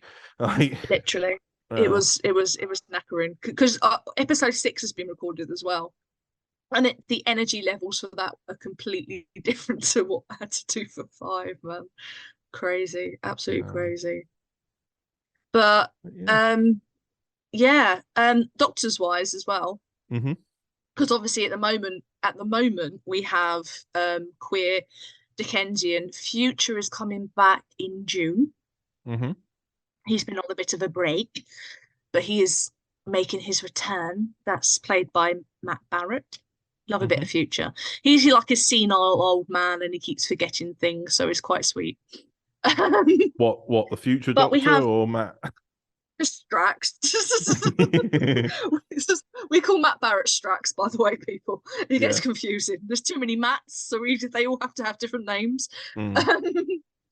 But yeah, we have 2 new doctors. Well, we have 3 new doctors, but one's not being announced yet. We have 2 new doctors joining TT. Sounds like you've just announced it. Well, the 2 new, not the 3rd one. So Agency Doctor is coming out in August. Why have I done this the wrong way around? I've done this the wrong way around, but I'm gonna do it anyway. Yeah, Agency's coming out in August. There's 3 episodes from him, and that stars Jimmy Wolfe and Kath Mill. And Chronicle Doctor is out in July. Oh. And that is David Bingham, yes. I suppose, have you done that in regeneration order? So, right. So, TT Doctor-wise, without spoilers, because the one after me has not been announced yet. It goes, Although I really person. wish you would tell me. Well, no, actually, lied. There's not one more Doctor. There's 2 more Doctors that haven't been announced yet. Yeah, because before Jimmy. Abby Louise. Carry on with what you're saying. I've got nothing to say. I'm trying to find my little... Okay, how could you do this? Right, so it goes. Yeah. Person I can't tell. Cool. That's the first TT Doctor. Then it's Jimmy Wolf. As agency doctor. Yep. Then it's David Bingham as Chronicle. Then it's Queer. Okay. So James York. Then it's moi. Mm-hmm. Dickensian. Obviously, Abby Louise. Mm-hmm. Then it's Classified Information. That's a weird name. Yeah. That's the Classified Information Doctor. And then Future. Okay. So basically, Doctors 1 and 6 are yet to be announced. Oh, okay. Because we like to mess with people's brains. Even Connor doesn't know who Doctor number 6 is, so... No, it's quite funny. You can tell how serious it is. How can we be co-hosts with this level of trust being broken? She doesn't tell me who number 6 is. Yeah. How can I host this podcast properly without the information? But yeah, there's 7 TT Doctors. Fun times. And that's the order. Indeed. And yeah. Well, Doctor Who content. Indeed. Speaking of Doctor, I'm trying to find a good segue. There isn't a segue for this. Speaking of there is really, sort of. Speaking of Doctor Who content and how we all make our own stuff in a vast multiverse of fan things. Why don't we talk? Why don't we listen to myself and Lewis Woolhouse talk about Henry Woodman into the multiverse? Please.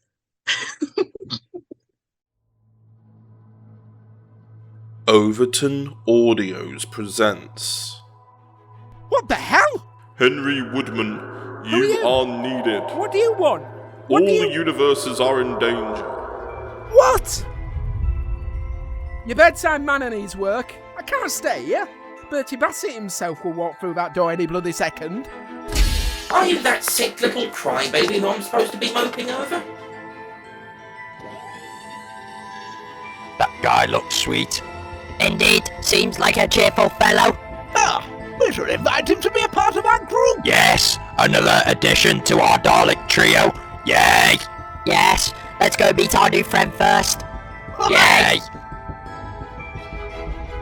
I'll way out of this hospital, this building, hell, out of this universe would do. The easiest way out for most of them is to be boiled as licorice. Yeah, have you perhaps got a way that I can get out that means I can see tomorrow? I don't know who you are. Should I? We've worked together. I'm from another universe. You need to believe me. Identity confirmed. Known bounty hunter Devlin. I'm Devlin, owner of the Rings of Saturn. Devlin? Is that really you? Give it to me, Tommy. Please. One more step, and I'll destroy it. Then neither of us gets to be the hero. Who did you steal it from? Who was given it? By who? The Cookie Monster. Who do you think? You neat! You've clearly been somewhere, chocolate chops. Yeah, well, only to chocolate fountains. Henry Woodman. I almost didn't believe it. Doctor? We need to get back to our universe, Henry. Henry Woodman into the multiverse. Coming the 15th of April 2023 at 12 p.m. Hello, welcome back to the podcast, and I'm here with Lewis Woolhouse. Hello, Lewis. Hello. How are you? I'm very well, thank you, mate. You? Yeah, I'm all good. It's been a little while since we spoke over a call, hasn't it? Quite a little while. I think the last time we were on a podcast 2 years ago. Was it? Have you? I couldn't remember if you'd been in. Have you been in the podcast before? This is really bad. I should know this. It was just after lockdown. It was either during lockdown or just after. I can't remember exactly when it was. I just started doing sketches. Oh yes, there you go. Okay, let me have a look. I'm looking on IMDb for it because that's the only place where it's got the whole list of stuff. I'm guessing it's either late 2020 or 2021. I'm not sure. It is. Let me look at the date. It's the middle of 2021. The middle? Oh, I can't remember that. So in this we were talking about your return to the role of Henry Woodman in Doctor Who Remembrance. Oh my God, is that in there? I was thinking it was Torchwood. Decades after decades. It's not that, is it? No. That was one before. No, Oh my God, it was really bad. I'm so sorry. Yeah. That was one before. Yes, it was 2 audiobooks, wasn't it? Yes, it was the audio. I think it was across both sets, wasn't it? Yeah. It was Dr. Woodman. Yeah, So yeah, that that was one came out around sort of the end of 2021, but I think the one we were talking about was Vampire Mind. Yes, yeah. My memory is really bad because I remember recorded that like the year before. You recorded it October 2020? Yeah. Well, quite a while since like 3 and years. it always is. Well, like Overton Audios stuff, you record stuff and then it don't come out for a good 12 months at least. In which, given that I'm recording one in 2024 that I recorded at the beginning of last year, that's an achievement. Yeah, that one Yeah. I can say what it is now because I've mentioned it already. Yeah. But that's Mastermind Volume 3, I think, isn't it? Yes. Yeah, I love that one. Yeah, we've got a friend of mine called Abi has been helping me edit some of the audios. So she's you're now her favorite character. Oh my God. So I'm Luke's favorite character. And if Yeah. Luke's watching this, I am so flattered.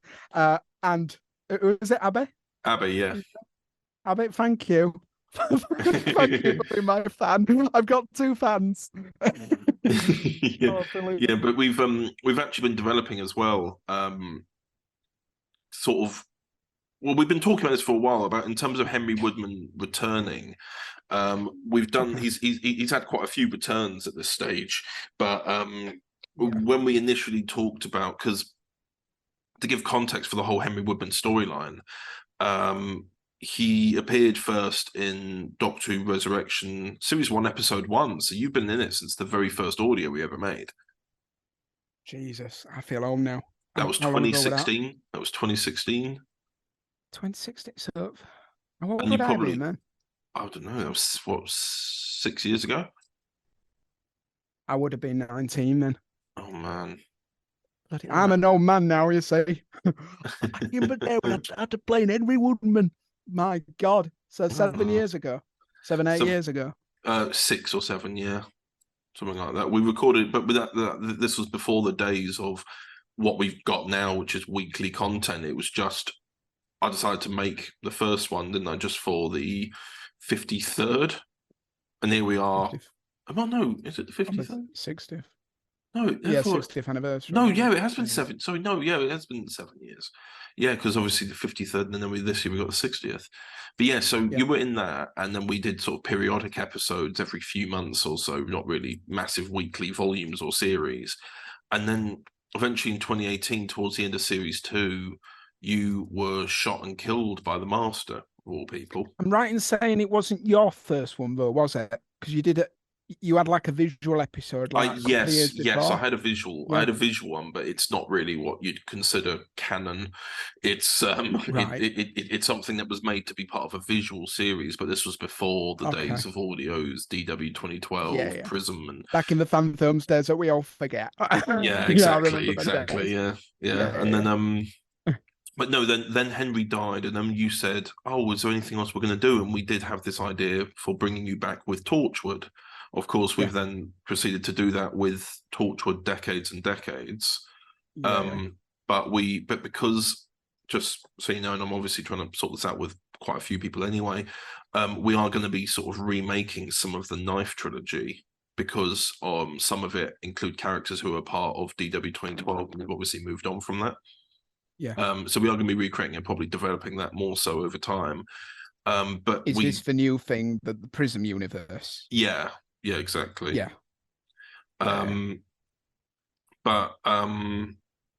He essentially what this volume is, the volume that we're here to really talk about, Henry Woodman into the Multiverse. It's set 3 years after you've been brought back to life by this time-imbued knife. And what's happened is, rather than joining Torchwood immediately, you were resurrected by UNIT, and you've now joined UNIT as an analyst. So you're basically someone who just works at the computers, doing research, finding out information, etc. And then just randomly one day, when you're in your flat, you just get called upon by this being called the Oracle.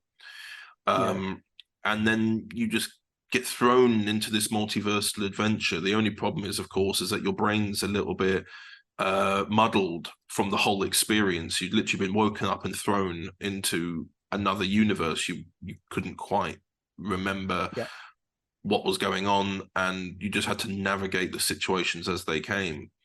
But yes, for those who also know continuity, the Oracle is a big character, because he's a very special character that's appeared in Fractured Timeline before. So it's all connected multiversally and everything like that. But I think it's nice, though, because with Henry, he's got good comedic effect, but I think there's more to him than just cracking jokes, as we've certainly, I think, seen in this volume that's coming up. Yeah, you've got like a variety of episodes, haven't you, really? So, you start with something like a big, bold opening episode, then you've got a bit of humour with it, in which, can we talk about who's in it? Like, is the trailer this? The trailer, let me just quickly check the schedule. I believe the trailer will have come out by this point, and as we've already announced the cover art as time of recording this, the trailer will actually be coming out in 3 days after this podcast, but the trailers do play before the segment anyway, so that, for example, people know from the cover art that the Candyman's in it, that there's Daleks, that there's Fraser Ward, and that cravat appears at some point. Yeah. So like those things we can obviously chat about, and they're kind of like episode, not gimmicks, but like multiversal kind of things to look at, aren't they? Yeah. So in episode 2, you've got the Daleks, in which is very that's different episode 3. Story. Episode 3, right? Okay. Given that I've just listened to the episode not too long ago, that is quite alarming. Yeah. That's episode 3. Episode 2.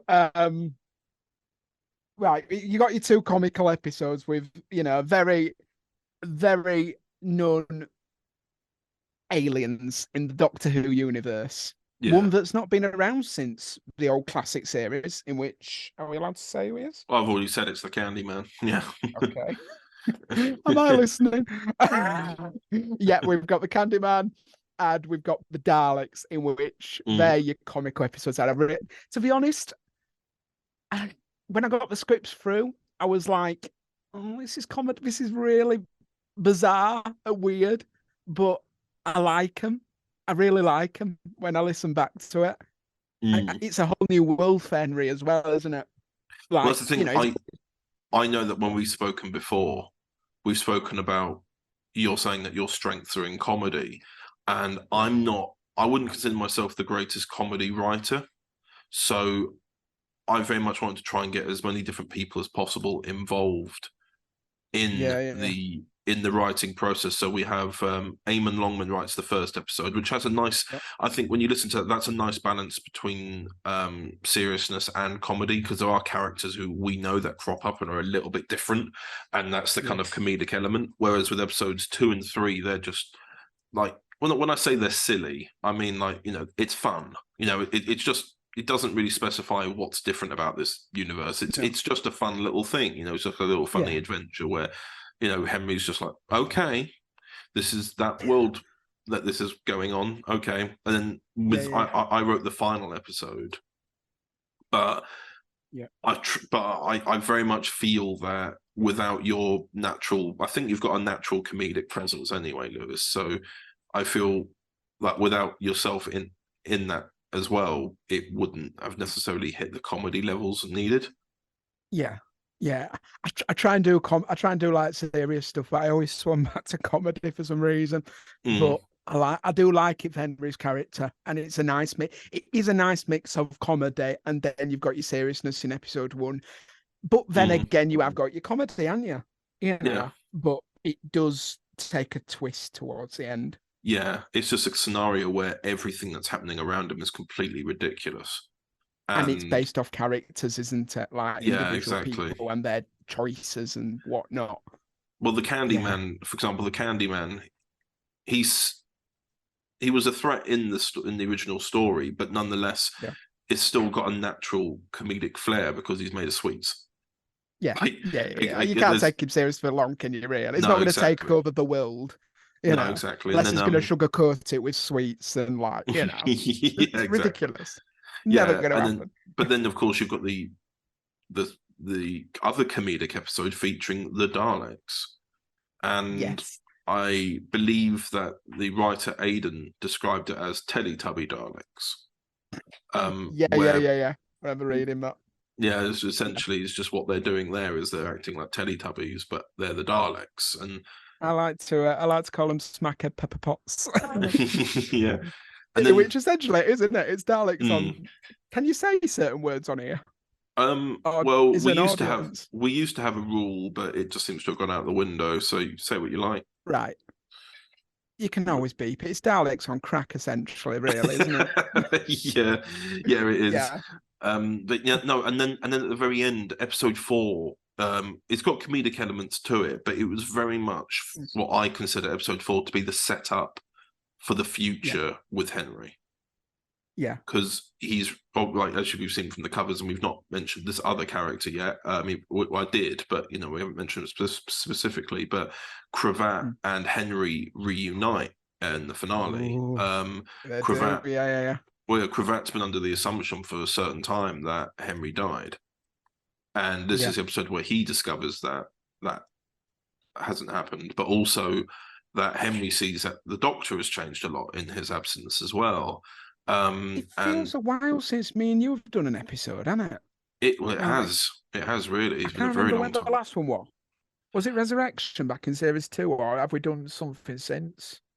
Well, if we're looking at in terms of like full cast audio dramas rather than the audio books, I think it has genuinely. The last time you and I had a scene together would have been like 4 years ago. Wow. So we did was both. In series 4, wasn't I? I think I went series 4. Yeah, very briefly, because that's tying up the continuity of how. See, Henry's been through the wars, hasn't he? Like at the very beginning of Resurrection, he got put into a dimension by a separate dimension for 5 years by the Save-Aloners.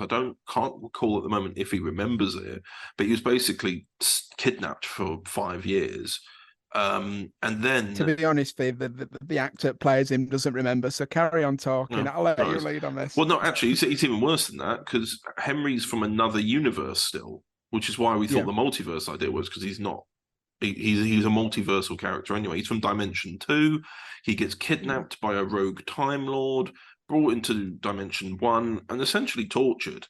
And then, within the first adventure of Henry and. Well, he wasn't Cravat at the time, he was the parallel Doctor.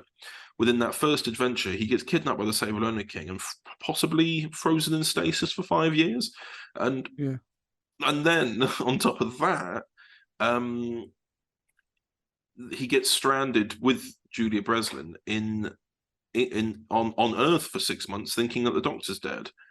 And then he meets his parallel self called Harry, who is then poisoned by the villain, and he decides to stay behind to nurse him in his final days. So essentially, he watches his own doppelganger die in front of him slowly. Pretty tragic. Yeah, and then when he does return to the Doctor, he gets shot and killed. Oh, fucking hell. Yeah, it's gone for everything, hasn't it? Yeah, I'll tell you something that I've realised, like between me and you's writing style. When I learned to do like the detective, me and you really put our characters through torture, don't we? A lot of people do. A lot of people do. And I did sit there with a friend of mine and just go, "Why do we do this? Why do we do this? Why do we do this? Can't we just give him a happy ending?" Yeah, but this no, is we just kill him off. Well, this is why I've kind of given that gap for Henry. Like he gets resurrected literally a day or two after he gets shot and killed. And that's why we've skipped ahead 3 years to 2021. Therefore, we know it means he gets to live a sort of normal life for a little bit without pain. With the when the Henry Woodman into the multiverse, he just kind of has fun, sees the Doctor again. The Doctor invites him to rejoin him, and Henry ultimately says, "You're a good friend, but no, I can't. I've got to move on." And that's where we lead into other storylines. Like, I'll tell you a bit about them after we finish this section. But there were lots of there were scripts that are already written with Henry in them. Right. Okay. This is something I'm not aware of. No. I'm fascinated here. Yeah. Okay. But no, there's but yeah, with Henry Woodman into the multiverse, it's a great opportunity for Henry to also reflect as well, because he, as we know, he's met characters already that we're yet to see in terms of the audio. So he knows people, and obviously with Unit, he knows Colonel Stevenson already. So those things and knowledge come into it, and it's fun watching him explore. And as well, it's good to see the difference of like how he takes the sense of the main character, because usually Henry's like your sub character, the Doctor's the main, plot character, and then you've got your companions. But this time round, you've got, and that's not meaning to brag, it's the way the story's set. Well, it's called Henry Woodman into the Universe, but I think it's an interesting concept with Henry, because it's all new to him in a way, in taking center stage of all this. Yeah. And you can see how he makes his decisions along the way, and how he sees certain things, like at the end of episode when that happens, how he deals with it. Do you know what I mean? Yeah, exactly. Like he's usually used to doing these adventures with the Doctor, and he's now going, it's just me. And that Day is human, isn't he? So you see a very human reaction to a lot of things. So as well as you got your comedy, you've got your hitting moments, and you do see that in episode 1. And yeah, I'm trying not to spoil it, but episode 1 is my favorite one. I remember that the most. And it's written by a really good writer as well. All of them are really good, but my personal favourite's episode 1. Well, that's the thing, because it was meant to be initially a sort of nice, fun, not something you take entirely seriously, because ultimately I make so much lore-heavy continuity stuff that with this, it's meant to be something that obviously, fits into continuity and the greater standing of the character's journey, but something that you don't really have to go, like, you don't really have to think, oh God, I have to remember that happened with the Candyman. No, it's not in Prism. It's in another universe. It's just a bit of fun without sort of massive consequences, and just something for people to have fun with, because right now at the moment, the Torchwood volume called Nexus is currently coming out, and that's very lore heavy in trying to explain because the characters, when we initially made the first volume of Torchwood, was all set, for example, in DW 2012. But now we're having to explain that those characters have fallen through a nexus point and ended up in the Prism universe, and that everything's fine now. They can stay here, and continuity still maintains and everything like that. But so with it makes this, a bit of a spider web, doesn't it? Well, like the understanding of it and stuff. Yeah, exactly. Yeah, it's like we're out taking the hit on kids' TV, because I love children's TV. It is a bit like that, isn't it? Where it's not too complicated to understand, and it's got that little bit of fun, but it's got its. You know what I mean, don't you? Well, yeah, exactly. It's like I wanted it to be that you could jump on board with any episode, really. Like the core premise is something is taking this one person through the multiverse, and he is solving problems as he goes along. It's nothing. It's nothing like, obviously there are little bits going on in the background to do with Henry's life, but ultimately it's something you could jump with episode 2 first. Yeah, you could start with that episode and exactly. Pick on from episode 4 if you wanted to. It's the exact same, as long as you know the core concept of it. That is bouncing from one multiverse to the next. That's pretty. You can watch. Yeah, that's very much what I wanted with this. I wanted it to be something where if somebody joined in late, they wouldn't lose anything from the previous one, except that Henry would be probably better at navigating something than the previous episode. But because there has to be some progression somewhere. But I just felt like it was very much I really had fun. I really had fun making it. It was nice and refreshing to edit it as well, because I've been, I'm such a, I don't really, I don't know. I've always been nervous around comedy. I love comedy and I love stand-up. I love sitcoms, but I've never felt confident being funny. People seem to find me naturally sort of funny with my humor, but I couldn't sit there and think of something funny to say. Do you know what I mean? Yeah. To be honest, the way it's written is brilliant, and yeah, I really like the episodes. Like, yeah, yeah, but there's it hits Do you know what I mean? It's Henry's sort of thing is comedy, and that sort of works with this sort of series. Yeah, I think I said to Abi the other day that Henry is like our version of Nardole. Yeah, I remember you saying that on my last one. But you know what I mean? Like he's got especially when Bill turns to, like in series 10 of Doctor Who, when Bill turns to Nardole and go, yeah, you're not really that scary though, and it turns out that he actually can be, but he's just got a naturally bubbly personality. With Henry, I'd want to kind of explore how, because I'm not saying at all that he's got a dark side to him, but the things he's been through, they're gonna, it's gonna take a toll on someone eventually. Eventually, something's gonna happen where he's just. To be honest, how can you not find a Candyman funny and multicolored? Oh Daleks, yeah. I think Henry as well. I think Henry as well in the Multiverse volume. I think he's missed it as well. He's been on Earth. He's been on Earth for 3 years working as a unit analyst at a desk. Yeah. Like, he's glad for the job and he's glad for the support, because we don't really reference it, but essentially UNIT have supported him because they haven't. Henry could very easily, because he's got a few encounters with it. Is it the Oracle? Got it right? Yeah, yes, the Oracle. Yeah, he's got a few encounters with them. Bouncing from one episode to the other. He could easily say, "I do not want this. Send me home now. This is nuts." But it sort of goes along with the ride. Yeah.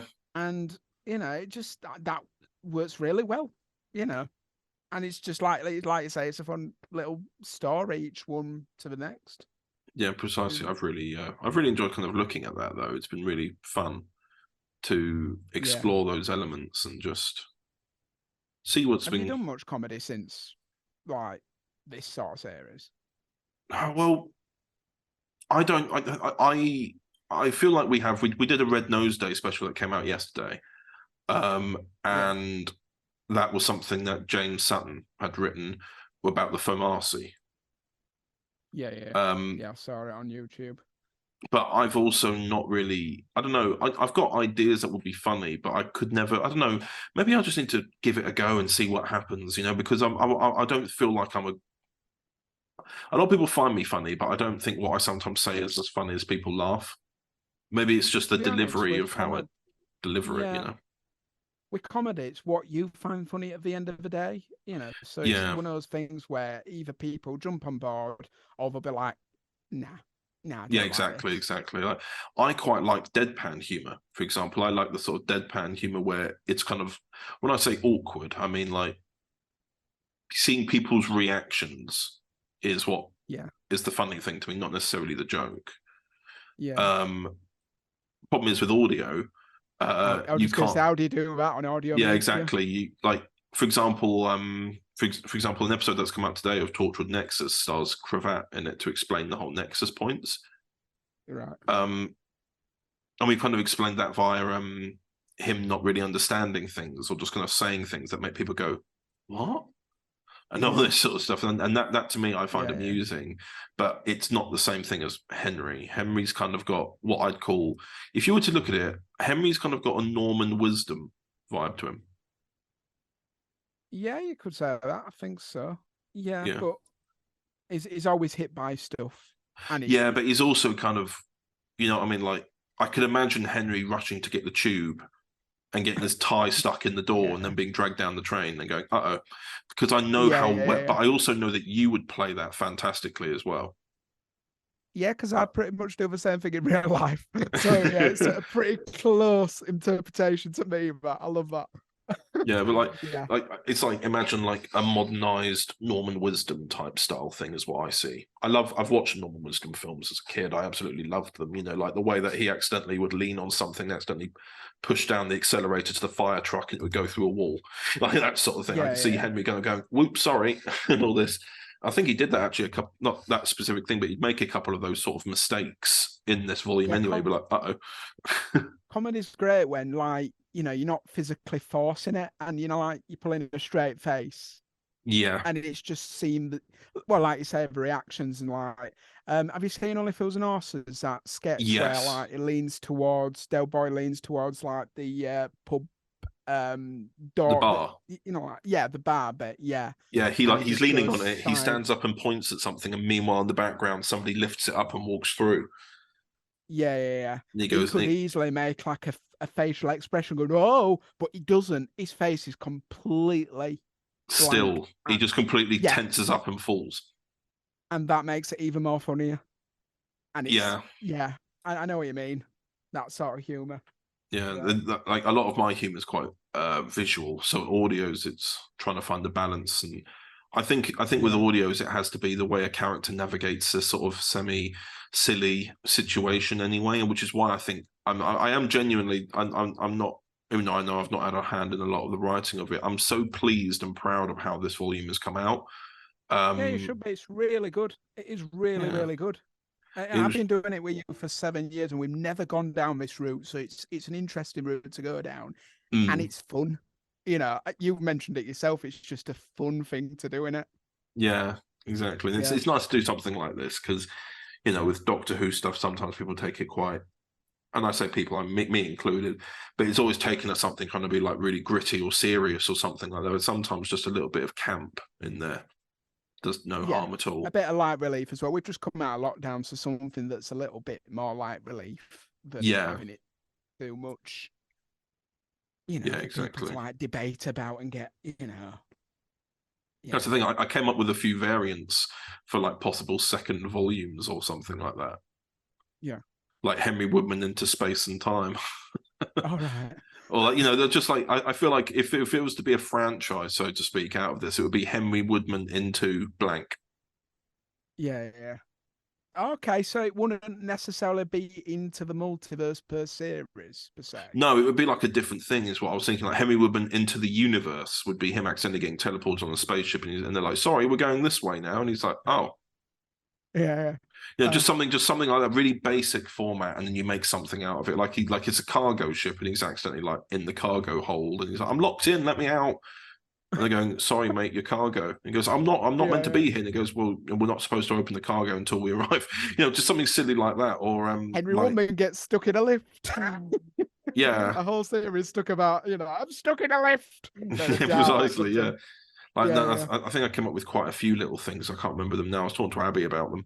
But yeah, I think there's a lot of like little funny opportunities. So it's just trying to figure out the continuity for it, because the multiverse one's a good one to step into. But we do actually have a next chapter for Henry already planned. It's not specifically a volume about him, but I'll tell you about it after. Please do, because I'm listening to this and I'm thinking, I don't. You know, it sounds like I know what I'm saying. I don't have a clue. You know, you're gonna have to tell me because I don't know. Yeah. But no, it's been a really nice, fun thing. We also asked, because I had this idea for the logo. I don't know. For me, I couldn't get the Sylvester McCoy Doctor Who logo out of my head whenever I thought about this volume. Yeah, I'm just going to bring it up because I remember looking at it and thinking that's ace. Yeah, because I liked the way it had the word Doctor in like a more bulkier kind of text, and the word, I think it was the word Who, was written like a signature. Yeah. Something like that. Yeah. And I like the idea of it being Henry Woodman in bulk and then having something else saying into the multiverse, sort of similar to Harry Potter when you go Harry Potter and the Chamber of Secrets. So it'd be Henry Woodman into the multiverse. Something like that, really, I was trying to aim for. Like, so therefore it would still be under the Henry Woodman volume, but with a different subtitle. Yeah. Like at the top, I remember saying to you at the time, it looks very Back to the Future, doesn't it? Yeah. Like that whole sort of essence. Like am I right in saying it's got a very classic Who feel to it as well? Yeah, yes. when he jumps into this multiverse thing, when he goes, right, I'm off on my pops, see ya. That sound effect sounded really very much like classic Doctor Who. And I love that. It does have a classic feel to it, not like a modern sound, like modern sci-fi. And that works really well as well. Yeah, exactly. I like it though. I think it's nice and fun. Yeah. So, is there anything else you want to say about the volume? Please do more. Yeah. Please do more. Yeah. Don't worry, we will. We will. Yay! Yeah. I hope everybody enjoys it. Basically, I enjoy watching it. I've enjoyed doing it. Not watching it, listening to it. For goodness' sake, I've enjoyed doing it. I just hope everyone else enjoys it too, because it is a light relief in it. Yeah. And yeah, I hope Jeeve and John enjoys it as well.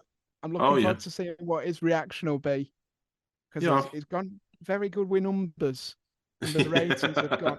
I'm interested to see what he says. Oh, indeed, indeed. Well, looking forward to that. Yeah, once again, thank you again, Lewis, for being free to be on this. And yes, I hope everyone enjoys the volume. The trailer will be out on the 8th of April, and then the volume starts weekly from the 15th of April until the 6th of May. It's in my diary. I'm spending all month watching that. Because I've got no life.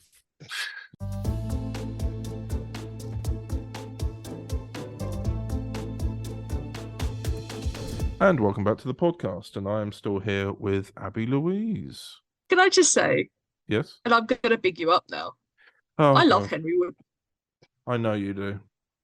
I do. He's so much fun. And that series is, it makes me happy. Yeah, it was a nice one. In summary.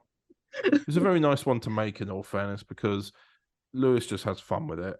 And thus he kind of gives us all into it. He's very, because the thing is, Lewis is a very physical actor. He's a very visual actor. When you see him, especially like, the trailer he made for Instagram stuff. Yeah. Where it's just him. He literally jumps in the air to do the scream of him falling out of the sky. He just does this big jump and goes, ah, and all this sort of stuff to actually get the right diegetics of the sound in. Like he goes all out. He's running up and down past the stall, going, ah.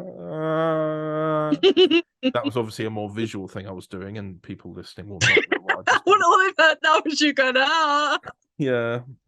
So it was me shaking from side to side, but nonetheless, he puts his all in. But then, as well as that, so many people who were in it were just able to have fun with it, and as well as that, because it was able to be a little bit silly. I can't write really silly things. I don't know why. I just can't be silly. So the last, but you can tell the last episode was a Connor Chadwick script. I tried. I didn't do anything like the Candyman. But I didn't do anything like the Candyman or Teletubby Daleks. The Daleks, the highlight. I just went, I love no.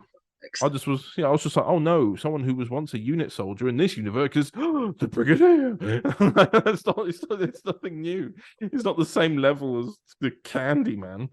But nonetheless, we had a lot of fun doing it, and we do want to kind of do a few more little ranges of Henry Woodman into the blank kind of range type thing. Because that'd be fun. Lewis has already kind of had a couple of ideas anyway. He wants to write a whole volume now. So I'm like, happy days. Yeah, wow, this is going to be crack on.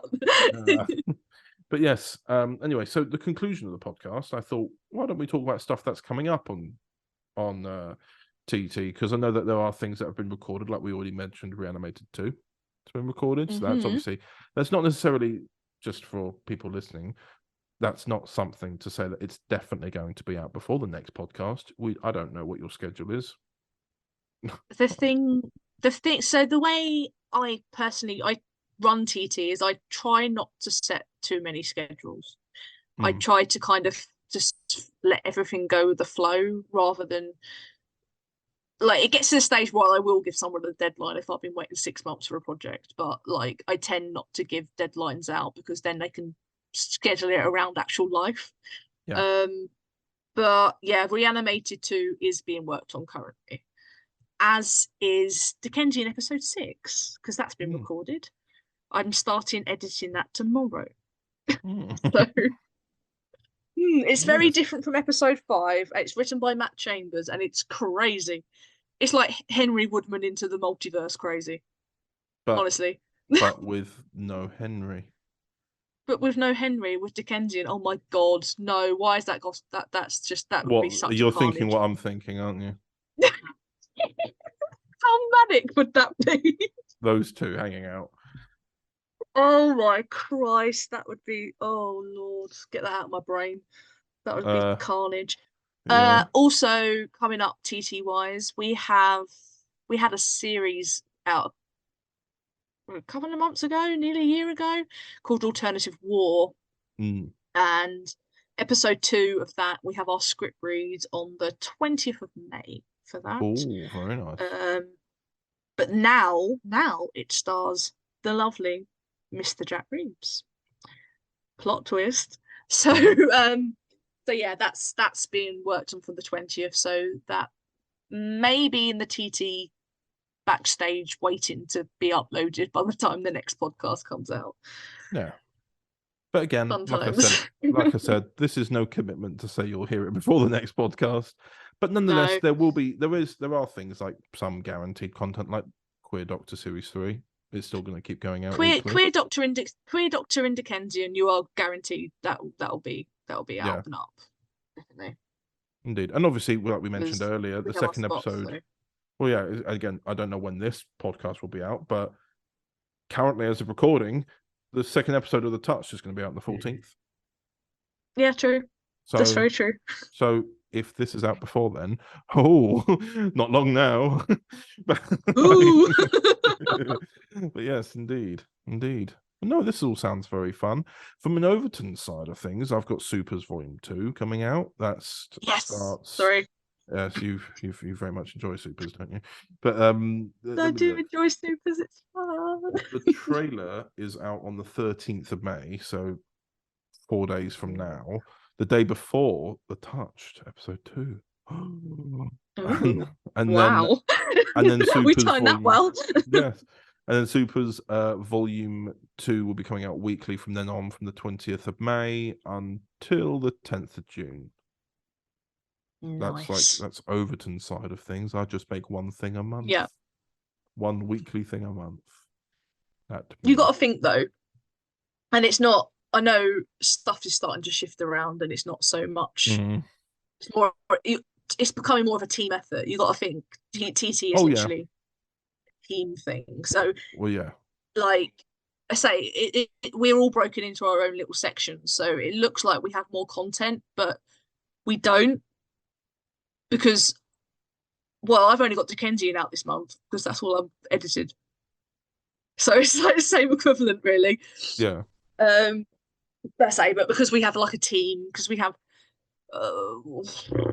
like 6 editors, God knows how many writers. It's crazy. Yeah, fair play. Indeed. So, is there anything else you want to add before we say farewell to the first ever ToverTon podcast? Sorry. No. Gotta hype it up. Yeah. No, I don't. No, nothing to add. Not yet. Nothing that would spoil anything. So we don't want to do that. Indeed. Well, I suppose there's nothing else to say. Then I'm sure. Thank you to the TT Patreons, and also if any Overton audiences are listening, thank you to you Patreons as well. And all the Patrons. Thank you to every Patreon that enables us to do this. Really, it's true. It's very true. Yes. It wouldn't be here if it wasn't for you guys, and that sounds like really oddly inspirational, but no, it's true. No, it is very true. 100% agree. Yeah. So yes, thank you for listening. And I think this is monthly, so I'll see you next month. Thank you. Bye.